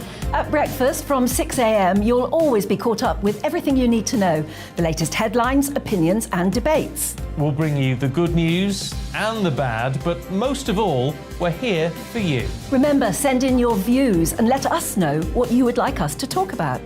That's because we're your news channel. And every morning at 6 a.m, it's breakfast on GBNews. I'm Dan Wootton. Join me Monday to Thursday from 9 to 11 for the feistiest and most fun news debate on TV, where free speech reigns. I'll bring you a sharp take on the day's biggest stories, bombshell newsmaker interviews, and A-list guests. And I guarantee you, no spin, no bias, no censorship, and no reason to go to bed. That's Dan Wootton Tonight, Monday to Thursdays from 9 on GB News.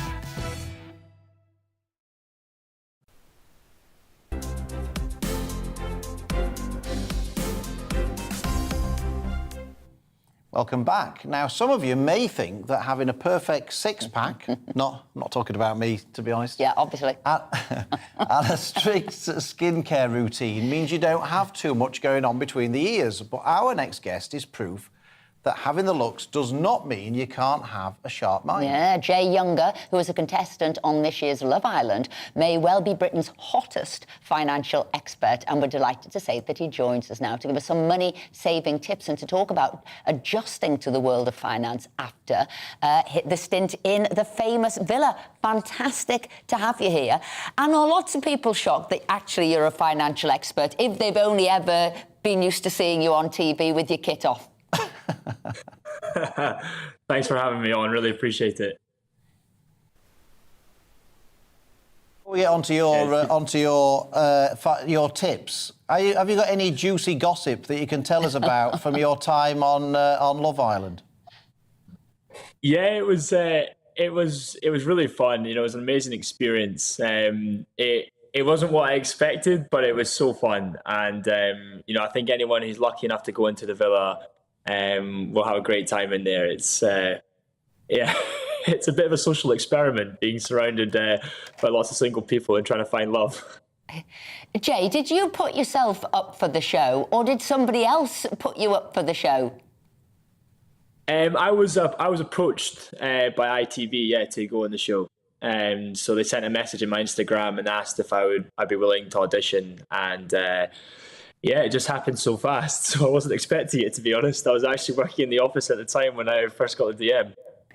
And when you've watched it back, have you ever thought, it wasn't like that, it didn't happen like that, that was edited out of context?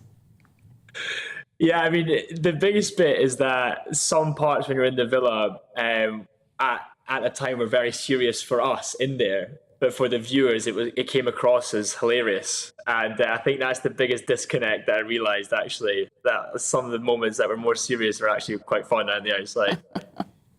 I was actually going to ask you about why you wanted to go on, but then when I saw all those beautiful women in there, I thought that was a ridiculous question. So, Jay, tell us about your life as a financial expert, and what is it that our viewers should be doing to help them get through this cost of living crisis? Well, yeah, so I'm an investment analyst, so I directly look at the stock markets and investing or allocating capital to companies that we think have the ability to grow their earnings by a certain percentage each year. But in terms of money-saving tricks, I mean, quite simple. I mean, firstly, I'd just say keep track of your spending. You know, it's helpful to see what your outgoings are every month, so go through your bank accounts and look at your inflows and outflows and really prioritise what do you actually need as opposed to what do you want particularly during this time of a cost of living. The second point I'd say is just save regularly where you can. Like, for example, it's the weekend just now. If you haven't shopped at a discounter supermarket before, like Aldi or Lidl, go check them out. You know, they are significantly cheaper than your main four supermarkets. And also second-hand shops, clothing shops, pre-loved items are very cheap too, and they're very, very good style too.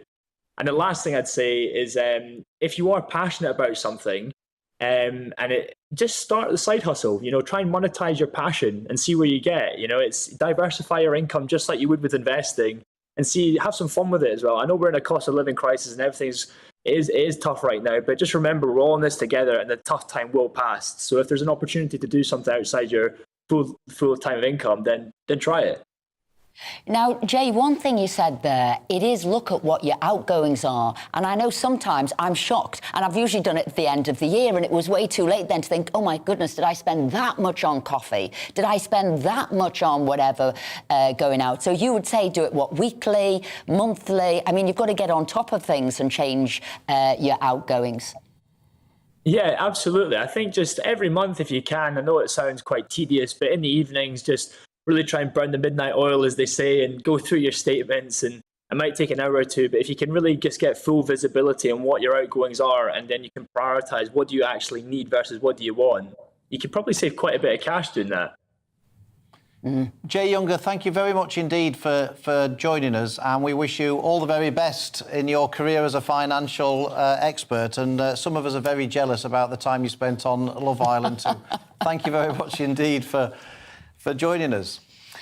Now it's time to take a look at the biggest stories in the world of sport and showbiz. And as usual, we've got Aidan McGee and Hayley Palmer. Certainly have. Welcome to you both.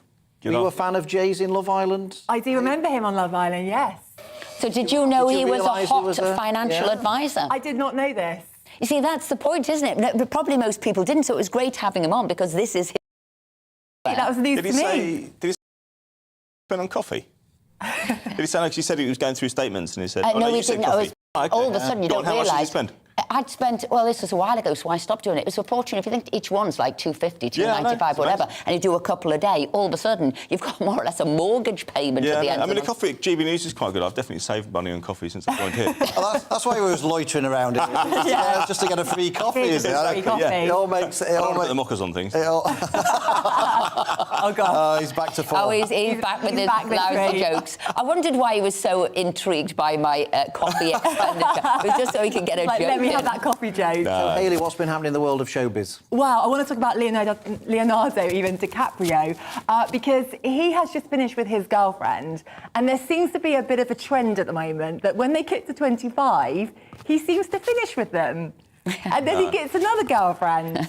So I don't know if this is just a common theme, but this has literally happened a couple of times now. Trading in for... Are you thinking about trading in for a younger toy boy? I'm doubling up on the 25. So I've got 2 times 25 and the clock is still running.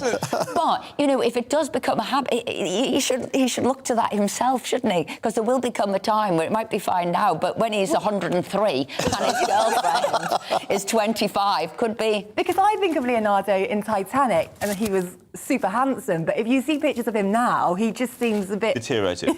Gone downhill. You said it. Great actor, though. Do you know what? I was never a fan, but actually, I do think he's a brilliant actor. Big fan. Just got to sort out his dating life. So it wasn't one of them 22 recently when he started going out with them? Is that right? I believe so. Right, so that's a 3-year contract, isn't it? That's not bad. So in showbiz, that's quite good. In football, that could be quite good, a 3 years contract. Maybe that's what he sees them as, athletes. Maybe, but he's after a 21-year-old Ukrainian model at the moment, apparently. Is he? So. Aren't they all? And I understand you're meeting with Kim and Marty Wilde. Yes, they're on my show this evening. What legends. I know. You Kim Wilde fan? I was a Kim Wilde fan when, Kids in America. Kids in America. Yeah, exactly, absolutely. Yeah, I have to say... Esther's a bit older, so she remembers Marty Wilde. Marty Wilde. Such a legend, though. Marty Wilde and the Apparently Wildcats. watches the show, by the way, so big shout out if the Wilds are watching. But yes, they're on my show, and I've actually filmed with them a couple of times. I went round to lunch at their house. Oh, very Kim's nice. garden's amazing. Right. As you can imagine, she's a gardener as well. Now, funny enough, I read, I think it was ages ago, a magazine piece and a house she'd redone, and I think it was like a big barn conversion and a massive sort of interior space. Yeah. Oh, yeah, I've been following her, what she's been up to in a garden and in a house. I wish I could get into gardening, but I'm rubbish. Aidan. Yeah, no gardening from me. Serena Williams. Yeah, it all came to an end. End of an era. It all came to an end this morning, yeah. She was knocked out of the US Open in the third round against Ayla Tomljanovic. Now, she fought pretty hard. It was a 3-set defeat. She came back in the second set and levelled it up, but she just went out on her sword, unfortunately. But that was where it all started for her in terms of her Grand Slam career. In 1999, she won her first one. She turned pro 4 years earlier in 1995. 23 Grand Slams. I mean, it's not quite as many. She's one short of Margaret Court, but Margaret Court competed mainly in after the Open era. Before the Open era. Yeah. That means she wasn't against professionals. So I think in context, you have to say that Serena Williams is the greatest of all time. Unbelievable. She had comments on Twitter or tributes on Twitter to her career, played from the likes of Michelle Obama, Billie Jean King, Sachin Tendulkar, LeBron James, Bill Gates, Tiger Woods, Oprah Winfrey. That's not a bad list, isn't it? I mean, if I ever leave GBNews, I'm sure I'll get a list like that of tributes, you know. And the rest. Did you see the film about her life and obviously the dad and how I saw half an hour of it on a train. Well, we saw the whole thing, and I have to say it was amazing. And how the dad fought to even get them to play tennis and to be accepted, and from the background they were from and the upbringing. Unbelievable. Two fighters, really, and look at this success. The percentage, actually, of black African or American tennis players in the draw is not much different to how it was in the late 90s. So that just shows you, although they would have wanted to make a difference and maybe improve those numbers, the fact that they weren't able to is no slight on them. It's the fact that it's so difficult in tennis. It's an elitist sport, and they have proved that they are the exception by, and I'm talking about a sister of Venus here as well, by staying there for as long as they did and win multiple slams. I mean, their record in doubles as well, 14 Grand Slams in doubles, another 2 in Grand Slam mixed doubles as well, so they played with each other. 319 weeks, Serena Williams at world number 1. These are astonishing numbers. 4 Olympic golds. I mean, it never stops. Maybe. Well, it has now, but... And, of course, in the Premier League, we've just had the closure of the transfer window. The record ever, £1.9 billion, I think, spent in the transfer window. It does go up every window, I have to say. It was fairly quiet, actually, on the day this time, because I learned over the years, Philip, and I covered it for 10 years on Sky Sports News, deadline day after deadline day, twice a year. The deadline day activity was where the fun came from. That's where the excitement was. But there are too many clubs. My own Queen's Park Rangers were a case in point back in 2013. You don't want to be that club doing deals on the last day because it betrays confidences around your club. It basically says that your club is a chaos, basically, and you didn't have any plan to start with. And you don't want to be that pantomime club on deadline day. And that's why you want to get your business done before deadline day. And I think that's probably why we saw a little bit of a quiet one this time. Although there was some business done. Everton were quite active as well. Liverpool did their business pretty early. Liverpool and Everton play each other at 12:30 today. You'll have an interest in that one. I certainly will. And Hayley, the British Bake Off. Yes. What's happening there? It's coming back. Paul Hollywood tweeted that it's back. Are you a good baker, Phil? Well, if Esther wasn't here, I'd say yes. But as she is here, I'm going to have to say no. I took him on a cookery course only a few weeks ago. Yes, Wilmslow Cookery School. I certainly did. And the only way I could get him there was to do Indian street food. And so we had a class on that, a group of us. On the pavement. And it might have been his first time cooking, but he did really, really well, which makes me say he can cook again. There we go. I'm good at beans on toast. Me too. I'm great at chestnut soup. Poached egg on toast is my speciality. So it's back. Is there anything we should be looking for? Who are the team? Who is the gang? Anything that they've released yet? Yeah, it's the same gang as last time, the judges, but I think contestant-wise, they're just confirming that at the moment. But yeah, it's a good show, isn't it? Also, we've got Masked Dancer coming back tonight, The Voice, Pointless Celebrities on tonight. So it's all coming back. All the good TV, in my opinion, is coming back. So you'll be lounging on the sofa again, will you, with your bag of Doritos? I had to prove on Twitter if you saw this, but Phil asked what I did on my days off, and I said I eat big bags of Doritos and chill out. He didn't believe me. It's true. Hayley, thank you very much indeed. Aidan, thank you very much indeed. Well, that's all from us today. That's it. But don't go anywhere, because coming up next, it's time for Alistair Stewart and Friends, and we will be back same time next week. Bye. Hello, it's looking rather changeable across the UK through this weekend, with a mixture of showers and longer spells of rain. Winds will often be quite strong at times as well, particularly in the north, but in between all of that, there will still be some warm sunshine. If we look at the pressure pattern then, you can see the reason why low pressure dominated our weather through this weekend, something we've not seen for quite some time. And as we head through Saturday, this weather front in the west will bring the focus of the heaviest of the rain. So quite a wet start to the day across parts of Northern Ireland and western Scotland. That rain often quite heavy and persistent and lasting throughout much of the day as well. So that's what's going to bring the risk of some localised flooding, with a warning in force for heavy rain. Rain starting to creep in across the far west of Wales, southwest England, but elsewhere across the UK it will be drier with some bright or sunny spells. But that sunshine could spark off some heavy, possibly thundery showers through the afternoon, particularly across northern, central and eastern parts of England, although some places could escape them and stay with a dry day throughout. In that sunshine, it's still warm though, highs of 25 or 26 in the south, but those strong winds continuing across parts of the north. Now through the rest of Saturday into the evening and overnight, all those showers will continue to push their way northwards and eastwards. Dry for a time across England and Wales with one or two mist and fog patches, but then more heavy rain will spread in across Northern Ireland, parts of Wales, southwest England, with strengthening winds, particularly towards the southwest.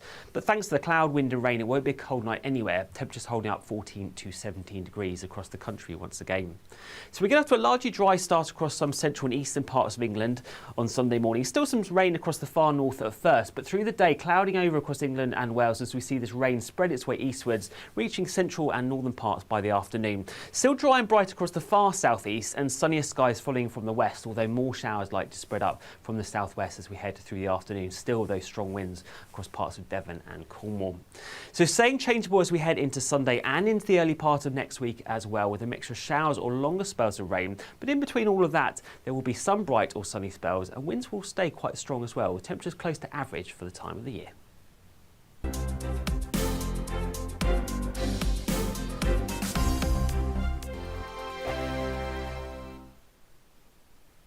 Join my show Parish, 7 p.m. till 8 p.m. Monday through Thursday, and there you will get opinion, analysis, debate, and I'll cover stories that nobody else dares to touch.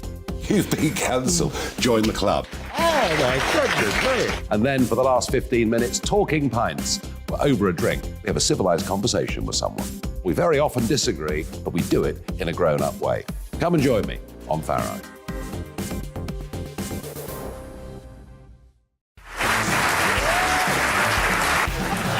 My name is Andrew Doyle. Join me every Sunday evening at 7 p.m. for Free Speech Nation. This is a show where we address current affairs and news stories of the week with the help of two wonderful comedian panellists. I brought in comics because I want to give it a lighter edge, and also they work for less. See you there.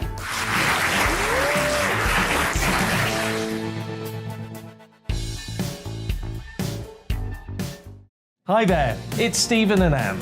At breakfast from 6 a.m, you'll always be caught up with everything you need to know, the latest headlines, opinions and debates. We'll bring you the good news and the bad, but most of all, we're here for you. Remember, send in your views and let us know what you would like us to talk about. That's because we're your news channel. And every morning at 6 a.m, it's breakfast on GBNews. I'm Dan Wootton. Join me Monday to Thursday from 9 to 11 for the feistiest and most fun news debate on TV, where free speech reigns. I'll bring you a sharp take on the day's biggest stories, bombshell newsmaker interviews, and A-list guests. And I guarantee you, no spin, no bias, no censorship, and no reason to go to bed. That's Dan Wootton Tonight, Monday to Thursdays from 9 on GB News.